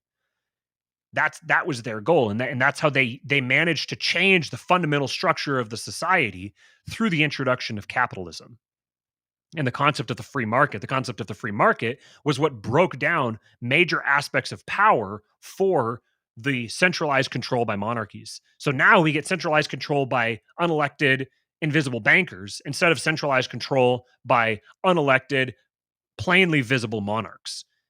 So now you get, instead of having before with a monarchy, you had a formal and a real meaning that were connected with each other. Formally, I'm the absolute monarch, I do whatever I want. In reality, I'm the absolute monarch and I do whatever I want. Here, formally, we live in a free society where everyone is equal and entitled to equal rights. In reality, we're rigidly controlled and dictated and directed by a banking, what's at its root, a banking class that dictates our future by controlling us through debt. It's a society built on usury. So as we're moving forward, part of the innovation of cryptocurrencies, of Bitcoin specifically, is the fact that it eliminates the need for banks as such. A society that first evolved Bitcoin would not then evolve banks in the sense that we have now. So Bitcoin serves as the careful. Bitcoin serves as a potential threat to the banking class. That means that the banking class is going to do whatever they can to ensure that they control whatever happens with Bitcoin. This is an innovation problem.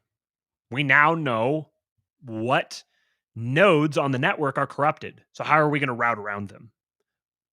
I don't think anybody knows necessarily. I think this is something that's going to be emergent. It's going to happen as individual people follow their incentives.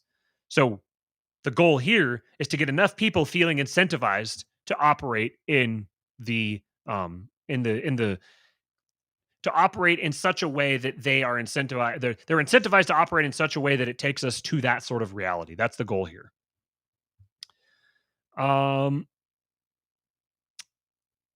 Okay. The various sections of the ruling class express or represent or control or lead what Moska calls social forces, which are continually varying in number and importance.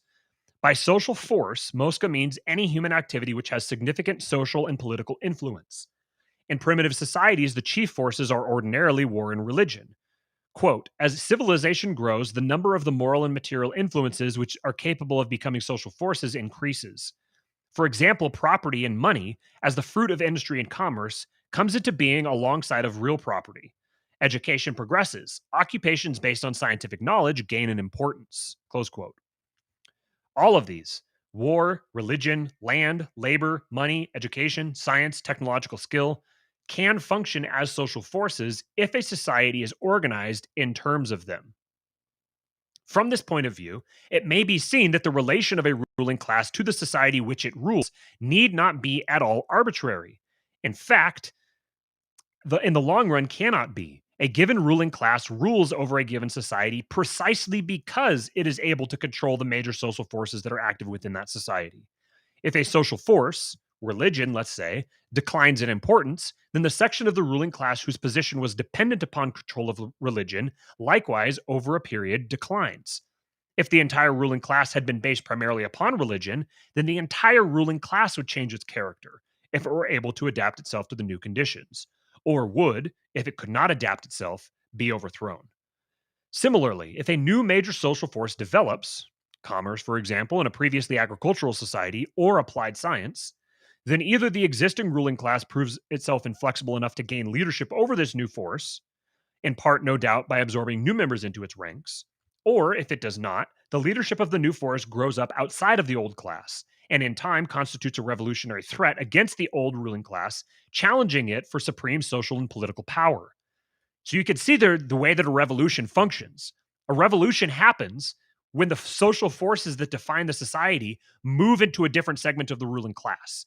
And that new segment of the ruling class weaponizes the masses in society, or weaponizes the social forces in society, to be more accurate, and uses them to overthrow the old ruling class and establish themselves as the new center of the ruling class. This is how every single revolution has ever happened. This is the way it happens. Revolution is not the little guy overthrows the big guy and replaces him, except in the sense that one section of the ruling class used to be smaller than the section of the ruling class that they now overthrow. But it's always members of the ruling class are rearranging themselves. This is Pareto circulation of the elites. Thus, the growth of new social forces and the decline of old forces is in general correlated with the constant process of change and dislocation in the ruling class. A ruling class expresses its role and position through what Moska calls a political formula. This is where it's really getting good. This formula rationalizes and justifies its rule and the structure of the society over which it rules. The formula may be a racial myth, as in Germany at the present time, or in this country in relation to the Negroes or the yellow races. Rule is then explained as the natural prerogative of the superior race. Or it may be a divine right doctrine, as in the theories elaborated in connection with the absolutist monarchies of the 16th and 17th centuries, or in Japan at the present day. Then, rule is explained as following from a peculiar relationship to divinity, very often, in fact, from direct blood descent. Such formulas were very common in ancient times and have by no means lost all efficacy. Or, to cite the formula most familiar to us and functioning now in this country, it is a belief in the will of the people. Rule is then said to follow legitimately from the will or choice of the people expressed through some type of suffrage. Just reading your comments here real quick. Joshua says, from a mechanistic perspective, banks lend money to the least risky prospects. Same is true for all. Popular Liberty says, it's never the traditional David and Goliath. It's the real David and Goliath, where Goliath was nearly blind and couldn't see David winding up his sling due to extreme nearsightedness. The ruling class that gets overthrown is actually far weaker than it appears. To quote Moska, according to the level of society and the peoples among whom they are current, the various political formulas may be based either upon supernatural beliefs or upon concepts which, if they do not correspond to positive realities, at least appear to be rational. We shall not say that they correspond in either case to scientific truths. A conscientious observer would be obliged to confess that, if no one has ever seen the authentic document by which the Lord empowered certain privileged persons or families to rule his people on his behalf, neither can it be maintained that a popular election, however liberal the suffrage may be, is ordinarily the expression of the will of a people, or even of the will of a majority of the people. And yet that does not mean that political formulas are mere quackeries aptly invented to trick the masses into obedience. Anyone who viewed them in that light would fall into grave error. The truth is that they answer a real need in man's social nature. And this need, so universally felt, of governing and knowing that one is governed, not on the basis of mere material or intellectual force, but on the basis of a moral principle, has beyond any doubt a practical and real importance. Let me read that one more time. Political formulas, it does not mean that political formulas are mere quackeries aptly invented to trick the masses into obedience. Anyone who viewed them in that light would fall into grave error. The truth is that they, political formulas, answer a real need in man's social nature. An effective political formula has to answer a real need in man's social nature. It has to answer a real need in man's social nature. That is where it hinges. This is where the libertarian political message falls apart, because it does not answer a real need in man's social nature. Not at the level sufficient to form a political formula, not with existing man at least.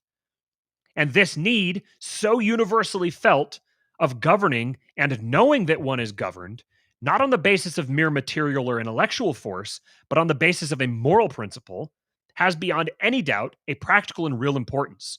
Close quote. So people want to be governed, and they want to govern according to a moral principle. People don't want to be arbitrarily ruled. They want to be governed by people who deserve it. They want to see that there's a reason that they're governed. They're governed for a moral purpose, not just because they're being oppressed. Since the problem of this is back to Burnham. Since the problem of such formulas, ideologies, myths, will occupy us at length later on, I shall note here only two further facts concerning them. First, the special political formula employed within a given nation is often related to wider myths that are shared by a number of nations, so that several political formulas appear as variations on similar basic themes. Conspicuous among these wider myths are the great world religions, Christianity, Buddhism, Mohammedanism, which, unlike most earlier religions or still continuing religions of the type of Japanese Shintoism, are not specifically bound up with a single nation or people. The myth, probably best expressed by Rousseau, which is built out of such ideas as the innate goodness of man, the will of the people, humanitarianism, and progress, and the contemporary myth of collectivism, which in Moska's opinion is the logical extension of the democratic Rousseau myth. Second, it may be seen from historical experience that the integrity of the political formula is essential for the survival of a given social structure.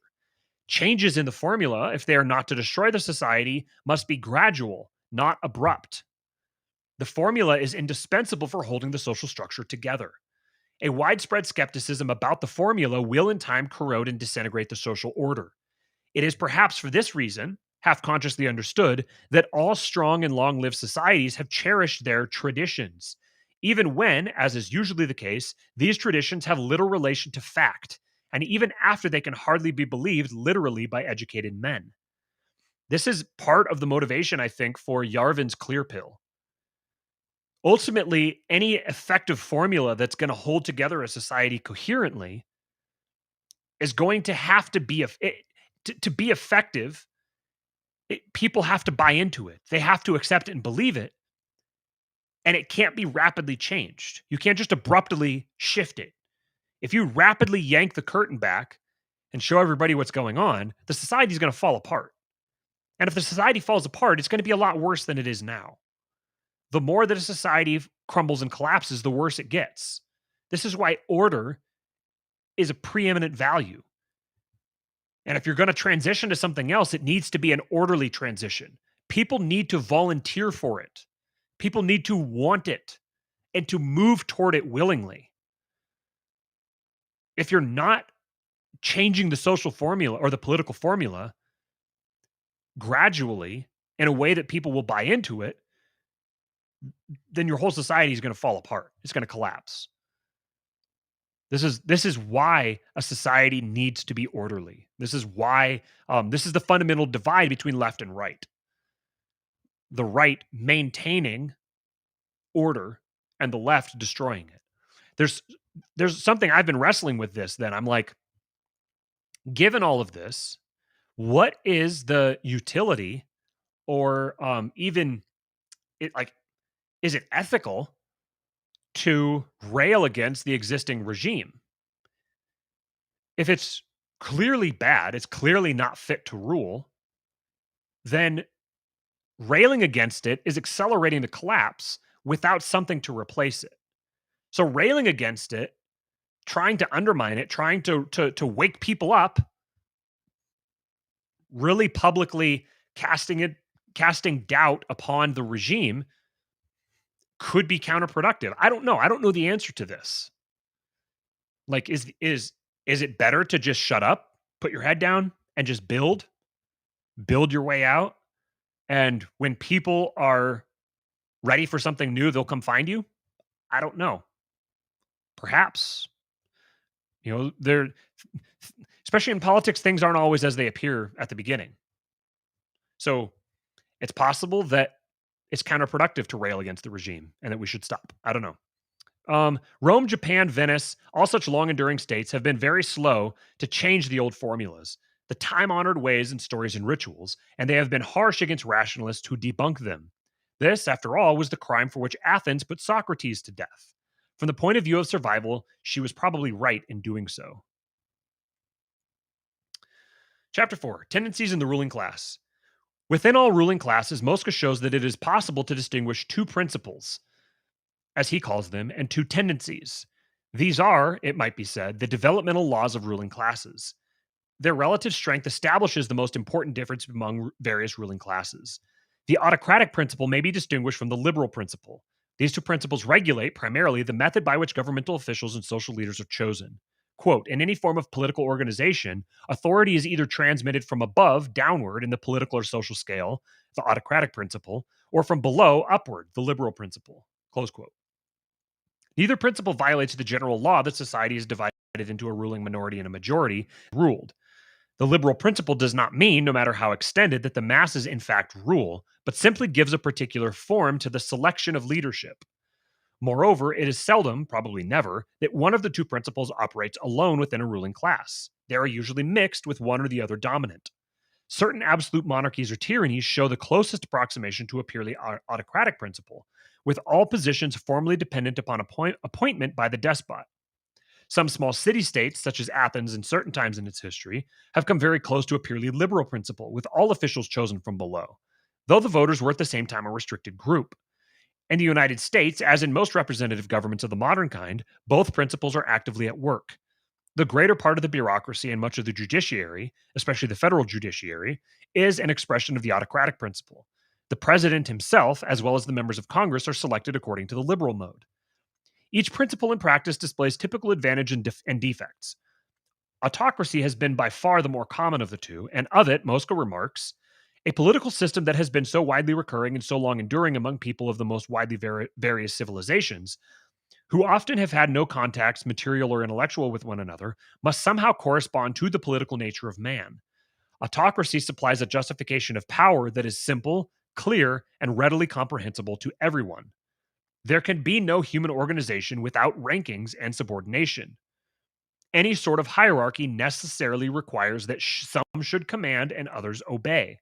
And since it is in the nature of the human being that many men should love to command, and that almost all men can be brought to obey, an institution that gives those who are at the top a way of justifying their authority, and at the same time helps to persuade those who are at the bottom to submit, is likely to be a useful institution. So once again, since it's in the nature of the human being that many men should love to command, and almost all men can be brought to obey, then any institution that gives those who are at the top a way of justifying their authority, and at the same time helps to persuade those who are at the bottom to submit, is likely to be a useful institution. Like, perhaps, the corporate press. Autocracy, moreover, seems to endow societies over which it operates with greater stability and longer life than does the liberal principle. When autocracy is functioning well, it can bring about the deliberate selection of the ablest leadership from all strata of society to perform the various tasks of the state. However, in compensation, autocracy seems unable to permit a free and full development of all social activities and forces.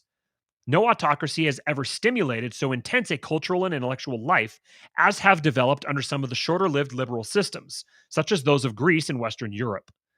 And in the selection of leaders by the autocrat and his immediate clique, favoritism and personal prejudice easily take the place of objective judgment of merit, while the method encourages sycophancy and slavishness on the part of the candidates.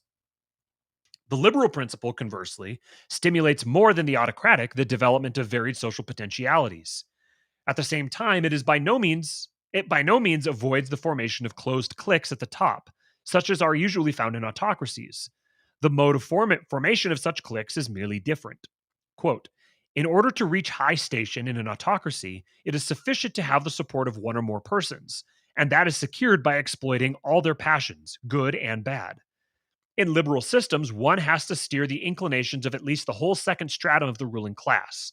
which, if it does not in itself constitute the electorate, at least supplies the general staffs of leaders who form the opinions and determine the conduct of the electing body. Close quote.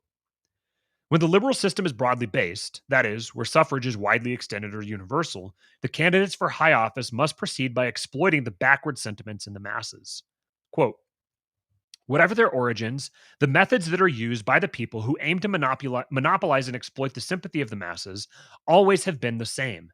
They come down to pointing out, with exaggerations of course, the selfishness, the stupidity, the material enjoyments of the rich and the powerful, to denouncing their vices and wrongdoings, real and imaginary, and to promising to satisfy a common and widespread sense of rough-hewn justice, which would like to see abolished every social distinction based upon advantage of birth, and at the same time would like to see an absolutely equal distribution of pleasures and pains. Often enough, the parties against which this demagogic propaganda is directed use exactly the same means to combat it. Whenever they think they can profit by doing so, they too make promises which they shall never be able to keep. They too flatter the masses, play to their crudest instincts, and exploit and foment all their prejudices and greeds. Sounds like the Democrats and Republicans. The distinction which Moska makes between the aristocratic and democratic tendencies is independent of his distinction between the autocratic and liberal principles. Aristocratic and democratic, as Moska uses the terms, refer to the sources from which new members of the ruling class are drawn. Quote, the term democratic seems more suitable for the tendency which aims to replenish the ruling class with elements derived from the lower classes, and which is always at work, openly or latently, and with greater or less intensity, in all political organisms. Aristocratic, we would call the opposite tendency, which also is constant and varies in intensity, and which aims to stabilize social control and political power in the descendants of the class that happens to hold possession of it at the given historical moment. Close quote.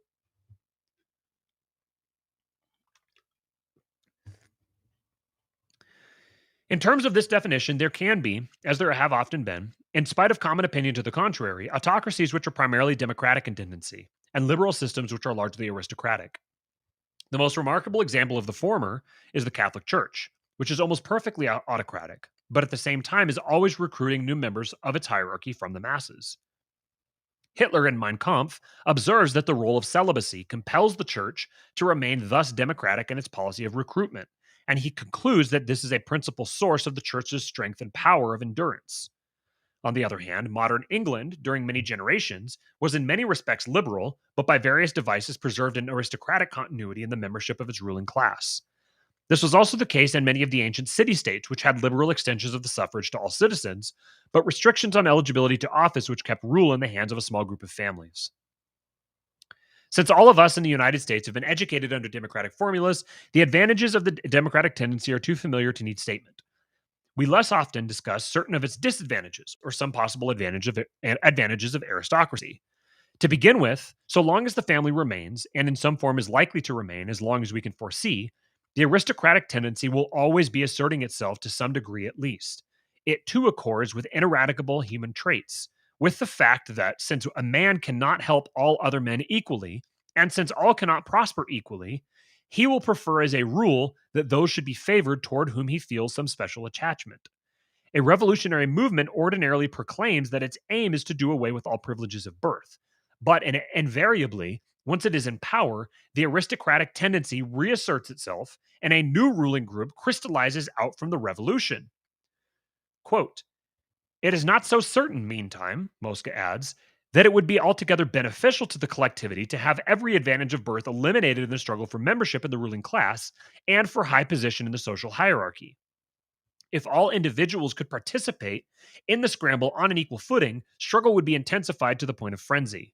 This would entail an enormous expenditure of energy for strictly personal ends, and with no corresponding benefit to the social organism, at least in the majority of cases. On the other hand, it may very well be that certain intellectual and especially moral qualities, which are necessary to a ruling class if it is to maintain its prestige and function properly, are useful also to society, yet require, if they are to develop and exert their influence, that the same families should hold fairly high social positions for a number of generations. Close quote. The fact of the matter, however, is that both of these tendencies, aristocratic and democratic, are always operative within every society. The heavy predominance of one of them is usually the occasion or the aftermath of a period of rapid and often revolutionary social change. So societies want to maintain themselves in some sort of an equilibrium between the aristocratic tendencies and the democratic tendencies. But there's like a yo-yoing back and forth. They keep pulling back and forth from one to the other, from one to the other. So if you're in a point where one is significantly more than the other, that's likely a product that likely means you're at a period of transition or just finished one or are just entering into one. So it'd be interesting to study what it is that maintains that kind of equilibrium. What sort of mechanisms could you use to create that stasis and maintain it there, where you've got some aristocraticness and then you've got some democraticness, and both of them kind of maintain a tension with one another? That'd be an interesting study.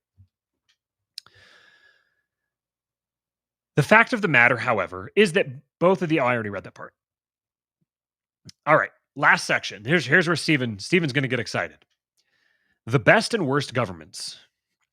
Moska, like Machiavelli, does not stop with the descriptive analysis of political life. He states plainly his own preferences, his opinions about what types of government are best and what worst. Naturally, as is the case with all Machiavellians, his goal is not anything supernatural or utopian. To be the best, a government must first of all be possible. I fucked it up. To be the best, a government must be first of all possible. To be the best, a government must be, first of all, possible. If the government is not possible, it cannot be the best. So the ability to port your ideal government into reality has to be considered.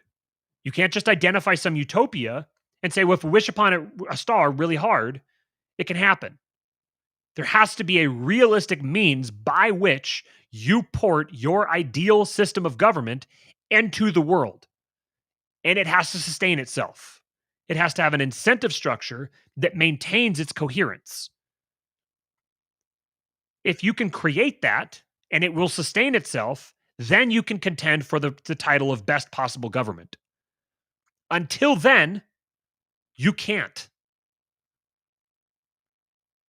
To be the best, a government must be, first of all, possible. Moska does no dreaming about a perfect state or absolute justice. In fact, Moska suggests what I had occasion to mention in connection with Dante, namely that political doctrines which promise utopias and absolute justice are very likely to lead to much worse social effects than doctrines less entrancing in appearance. That utopian programs may even be the most convenient of cloaks for those whose real aims are most rightly suspect. It's always a con man who tries to sell you a utopia. The impossibility of attaining absolute justice, however, does not render useless an effort after what measure of approximate justice is possible in the actual social world that we inhabit. Quote, human sentiments being what they are, to set out to erect a type of political organization that will correspond in all respects to the ideal of justice, which a man can conceive but can never attain, is a utopia.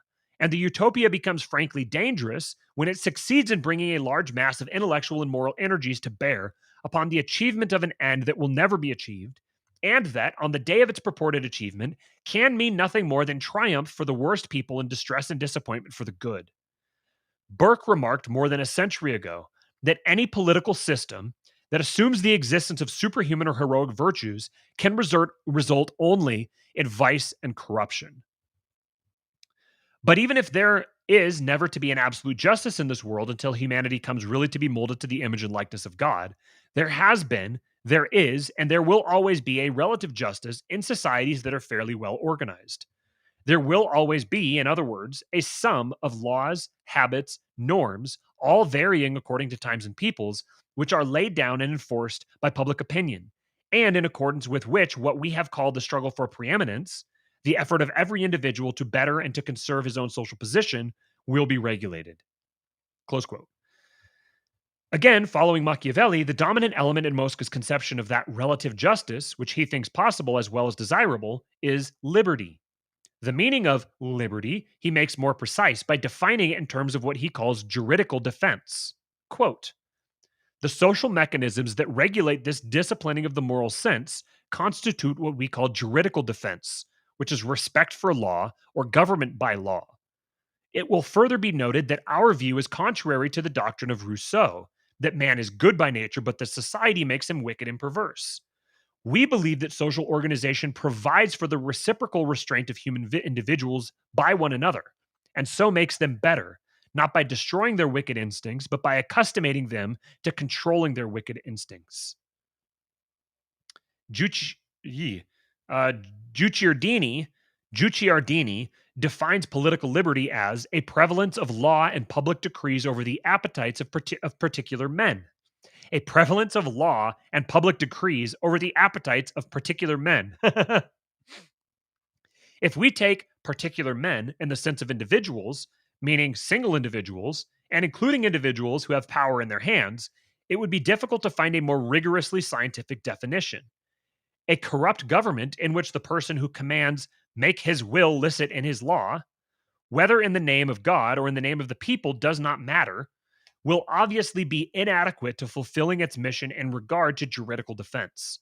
The freest country is the country where the rights of the governed are best protected against arbitrary caprice and tyranny on the parts of the rulers. Juridical defense, close quote. Juridical defense, then, means government by law and due process, not merely formally in the words of constitutions or statutes, but in fact. It means a set of impersonal restrictions on those who hold power, and correlatively, a set of protections for the individuals against the state and those who have power. The specific forms of juridical defense include the familiar democratic rights. Quote, in countries that have so far rightly been reputed free, private property cannot be violated arbitrarily. A citizen cannot be arrested and condemned unless specified rules are observed. Each person can follow the religion of his choice without forfeiture of his civil and political rights. The press cannot be subjected to censorship and is free to discuss and criticize acts of government. Finally, if they conform with certain rules, citizens can meet to engage in discussions of a political character, and they can form associations for the attainment of moral, political, or professional ends. Close quote. Of all these rights, Moska considers the right of public discussion, of free speech as we usually call it, the most important and the strongest foundation of juridical defense as a whole. A firm juridical defense is required for the attainment and maintenance of a relatively high level of civilization. Level of civilization is measured, according to Moska's definition, by the degree of development and number of social forces. That is, the more social forces there are, and the more fully each is developed, the higher the level of a given civilization. A civilization that has an active art, an active literature and commerce and science and industry, a strong army, and a progressive agriculture is higher than the one that concentrates on only one or two of these, or one that is mediocre in most or all of them. Thus, the conception of level of civilization can serve as a rough standard for evaluating different cultures. So, if you want a stable, libertarian world, you need representation of your ideas among the elites, and those elites need to be spread out among art, literature, commerce, science, industry, the military, agriculture. There needs to be distribution among all of these fields. Distribution that makes these fields influential and powerful. Because that's ultimately the competition that maintains the tension that holds the structure of society. Is how many different fields of elites are influential in impacting the society. It's like they're all, if you imagine this center point, and there's these lines coming out to all these different industries, all these different elites, and they're all pulling away from a center point. If they're all equally pulling away, that center point is going to remain static. Because it's being pulled in all directions equally, so it'll hold the center. But as each one of them begins to fall apart and drop away, then that center point is going to start getting pulled and moved around. It's going to start getting more and more to one side or more to the other. Or it's going to, as they're falling apart in opposition to each other, it's going to get stuck until you've got two on either side and one of them falls out and the whole society jerks. You have to maintain that order, that structure, by having a distribution of wealthy, powerful, influential people across a wide range of industries. That's the way that you create an ordered, lawful, libertarian society. But what is it that makes possible a high level of juridical defense and of civilization? With the answer to this question, we come to what is perhaps the most profound and most important of all of Moska's ideas, though it also has its source in Machiavelli. Moska's answer, moreover, is sharply at variance with many accepted theories, and particularly opposed to the arguments of almost all the spokesmen of the ruling class. The mere formal structure of laws and constitutions, or of institutional arrangements, cannot guarantee juridical defense. Constitutions and laws, as we certainly should know by now, need have no relation to what happens.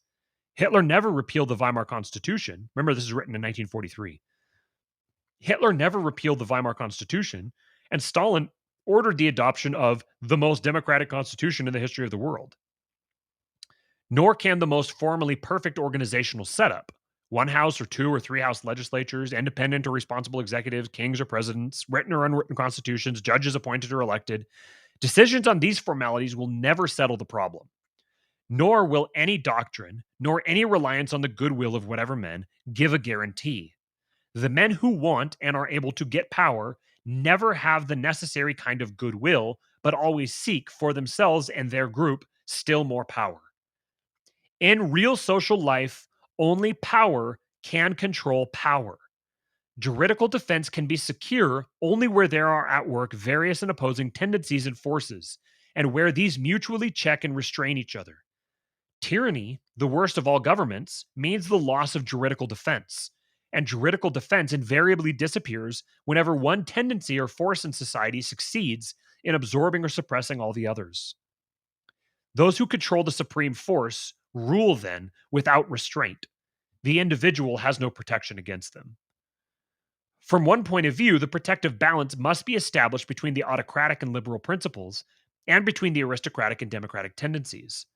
Monopoly by the aristocratic tendency produces a closed and inflexible caste system and fossilization. The extreme of democracy brings an unbridled anarchy under which the whole social order flies to pieces. More fundamentally, there must be an approximate balance among the major social forces, or at least a shifting equilibrium in which one of these forces can overpower all the rest. Even granted that such a world, this is quoting, even granted that such a world, the world of so many utopians, where conflicts and rivalries among different forces, religions, and parties will have ended, could be realized, it does not seem to us a desirable sort of world. So far in history, freedom to think, to observe, to judge men and things serenely and dispassionately has been possible, always be it understood for a few individuals. Only in those societies in which numbers of different religious and political currents have been struggling for dominion. That same condition is almost indispensable for the attainment of what is commonly called political liberty. In other words, the highest possible degree of justice in the relations between governors and governed that is compatible with our imperfect human nature. History teaches that whenever, in the course of the ages, a social organization has exerted such an influence to raise the level of civilization in a beneficial way, it has done so because the individual and collective will of the men who have held power in their hands has been curbed and balanced by other men who have occupied positions of absolute independence and have had no common interests with those whom they have had to curb and balance. It has been necessary, nay indispensable, that there should be a multiplicity of political forces, that there should be many different roads by which social importance could be acquired. Close quote. Freedom in the world as it is thus the product of conflict and difference, not of unity and harmony. Again, freedom is the product of conflict and difference, not of unity and harmony. In these terms, we see again the danger of idealism, utopianism, and demagogy. The idealists, utopians, and demagogues always tell us that justice and the good society will be achieved by the absolute triumph of their doctrine and their side. The facts show us that the absolute triumph of any side in any doctrine whatsoever can only mean tyranny. Quote, the absolute preponderance of a single political force, the predominance of any oversimplified concept in the organization of the state, the strictly logical application of any single principle in all public law, are the essential elements in any type of despotism, whether it be a despotism based upon divine right or a despotism based ostensibly on popular sovereignty. For they enable anyone who is in power to exploit the advantages of a superior position more thoroughly for the benefit of his own interests and passions. When the leaders of the governing class are the exclusive interpreters of the will of God or of the will of the people and exercise sovereignty in the name of these abstractions in societies that are deeply imbued with religious beliefs or with democratic fanaticism, and when no other organized social forces exist apart from those which represent the principle on which sovereignty over the nation is based, then there can be no resistance, no effective control to restrain a natural tendency in those who stand at the head of the social order to abuse their powers. Close quote.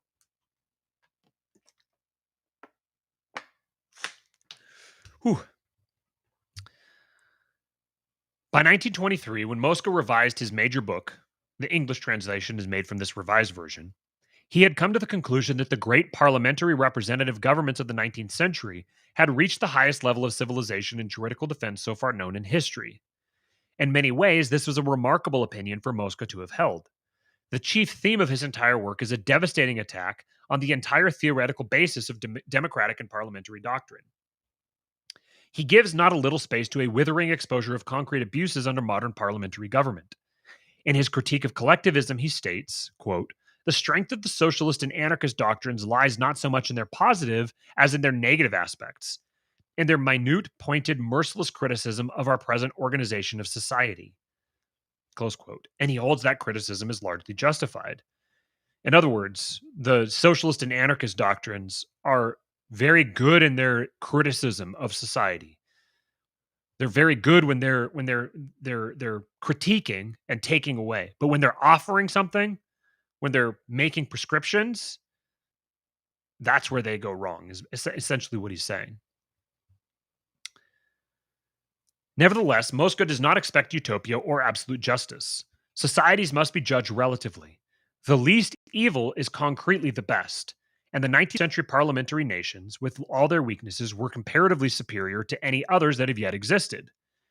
I don't know about that, but I'll continue with it. In their governmental structures, the autocratic principle functioning through the bureaucracy balanced the liberal principle expressed in the parliaments.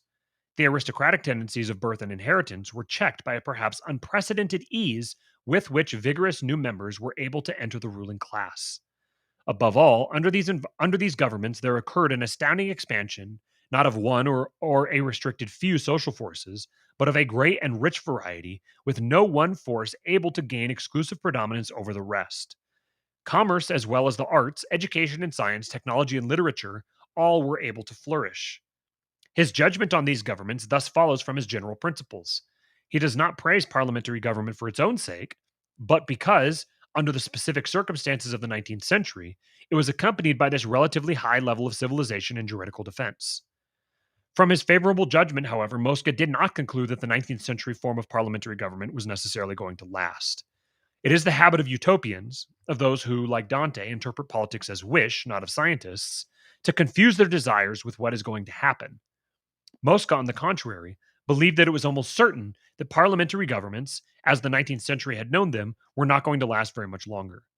The War of 1914, he believed, notice this is not World War I, because he wrote this in 1943. The War of 1914, he believed, marked the end of an age that could be considered as having begun with the French Revolution in 1789.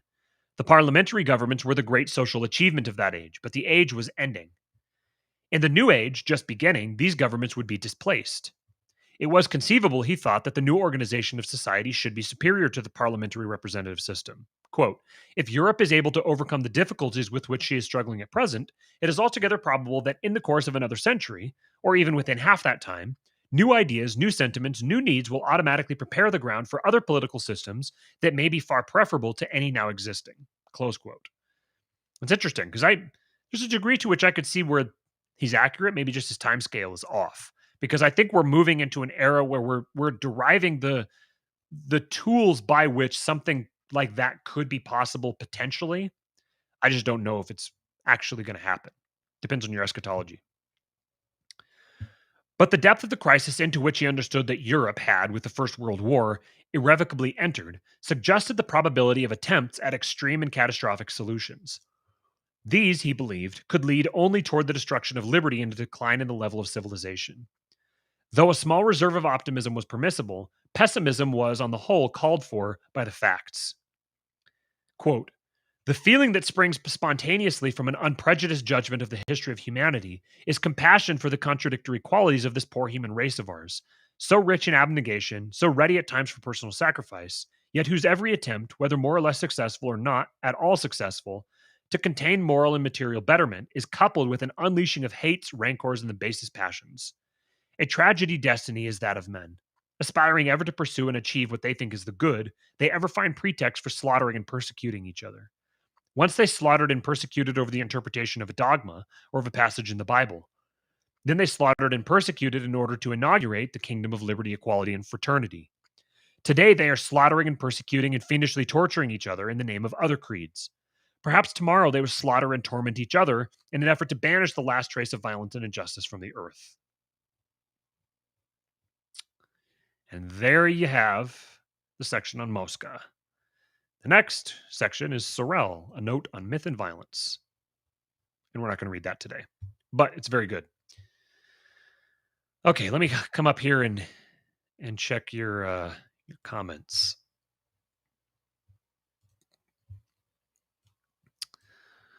All righty.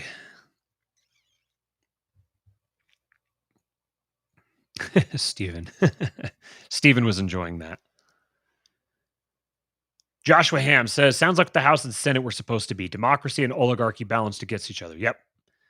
Flip side, the less free speech allowed in public or private venues, whether by law or culture, the greater your society will disintegrate and become overthrown by some renegade force. I've been listening. I wondered why Matt kept referencing the Juridical system. Didn't know he was going pagan on us. It's juridical, like jurisprudence, juridical system, or what was the term? Juridical defense. Basically, the ability to protect yourself from and through the enforcement of the law. All right. Popular Liberty says conflict feeds archetropism. There's a difference between conflict and tension. And it's possible that so I'm not going to say first of all that I absolutely agree with everything that he said. I think that I see him similarly to the way that he saw the anarchists and the Democrats, where his analysis is very, very good. His prescription, I don't know about that. Moldbug is similar. His analysis is fantastic. There's aspects of his prescription that, could be better, could be worse. So in this particular state here, I think that the level at which the conflict is happening makes a big difference. So, there's the principle of the whole principle of being armed, like with the Second Amendment, is that every single person being armed creates a peaceful society to some extent. That isn't absolutely the case, because there's plenty of cases where everybody is armed and everyone's attacking each other. So, I mean, that does happen. So there's the function of having multiple bodies all existing in tension with one another has a positive aspect. It has an orderly aspect to it, but then it can potentially have a chaotic aspect to it. What is it that's binding them together? There's something that's pulling them apart. What is it that binds them together? What is it that holds them, that unites them? Ultimately, chaos is a whole bunch of disparate pieces that are all going in all sorts of different directions and have no coordination at all. Order is a whole bunch of disparate pieces that are all functioning as one unit. So the big question is, how do you technologically innovate such that you incentivize sovereign actors to act in coordination with one another rather than in opposition to one another? So you want you don't want them to be 100% united. You don't want it's the utopian pursuit of globalism, of globalizing everything, universalizing. Universalism is Moldbug's word for it. That phenomenon is really like the phenomenon of Antichrist. And perhaps the thing here is that there's a hole in our psyche that's desiring this one thing that binds us all together, and that thing is Christianity. That thing is the love of God. And we will be bound together in that. Ultimately, we will be bound together under one king. And there will be many. There'll be other kings, sub kings under the one king, the King of Kings. That is what will fill that hole. There's the God King shaped hole that Adam Patrick references. That Popular Liberty, you guys both talk about it. The God King shaped hole. And human beings are constantly trying to fill that hole with something else. So there's a desire to universalize something, but the only thing that can be effectively universalized without going necrotic and totalitarian is the love of God. And I say that in a technical sense. Whatever God is, whoever God is, the creator of the universe, his love, the thing that is his essence that we partake in, however we do that, that's the thing that binds everything together. That's the thing that can universalize. And it will eventually, because that's just the nature of God, is that his will will win by definition. So people are trying to fill it with lots of other political formulas, but ultimately that's the political formula that can create a stable, orderly society. And the best that we can do on our own is to strive toward that, to work toward that, and attempt to recreate that first in our own lives and then extending out into our communities. We've gone over 2 hours now, so I'm going to get it wrapped up here. I've got some stuff I got to go do. I appreciate you guys. Appreciate you guys stopping by. I saw we got some super chats here. Let me see if I can scroll back up and see them still, because a couple of you guys said some stuff. Line Drinker 499. Thanks so much, man. He said, "Why aren't either of you drinking? And why is this Messina guy wearing a hat indoors? Not based. This is the world libertarians want." I was drinking. I had a Hanson's root beer, and I had a fruit punch body armor, all sugary stuff, and then a water. Amy doesn't like Arrowhead water. We just discovered, so I will be the one finishing all of that. But so I had something to drink. I always have to have something to drink. I think it's like a nervous habit kind of, and I get thirsty, my mouth gets dry. Random username says, "I know I've been saying it for a week, but I do have that write-up coming breaking down outside USA options. Fantastic. Can't wait. Cannot wait to see it." And then Marshall 499 says, "What's going on, Kings?" I think there was one more here. Oh yeah, Catholic Libertarian Podcast. It's 99 cents. Appreciate it, buddy. Oh, I must say, I should have said this early on. It sucks that I said this right here at the very end. But for those of you who are still here, or for those of you who listen in the next 24 hours, I'm going to be going on the Catholic Libertarian Podcast tomorrow to talk with Caleb and Jared at End Democracy on Twitter, Jared from Hopian.org. We're going to be talking about Hoppe and Yarvin and the Lolberts who say they're neither left nor right, who think they've transcended the political spectrum. We're going to be having a fantastic conversation tomorrow. Can't wait. Looking forward to it. I can't remember exactly what time it is. Let me look it up real quick on my calendar so I can tell you guys. And hopefully you guys will show up. Go subscribe to the Catholic Libertarian Podcast. And hopefully you guys can show up. You can watch it live. Should be a very, very good conversation. There should be lots of triggering things for Lolberts. So I've got down here 5 p.m. tomorrow. So hopefully that's the right time. Hopefully I didn't mark down the wrong time. That would be unfortunate. But hope to see you guys there. You can follow me on Twitter at RealKingPilled, and I'll make sure I'll confirm the exact time when we're going to be talking. And tomorrow, you can follow Stephen at Messina Inc. on Twitter, MESSINAINC.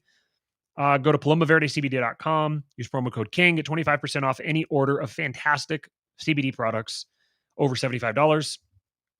And subscribestar.com/kingpilled. That you can sign up for a supporting listeners group and get added to the Discord community, which I'm going to go hop in there and catch up with everybody here as soon as I get wrapped up, which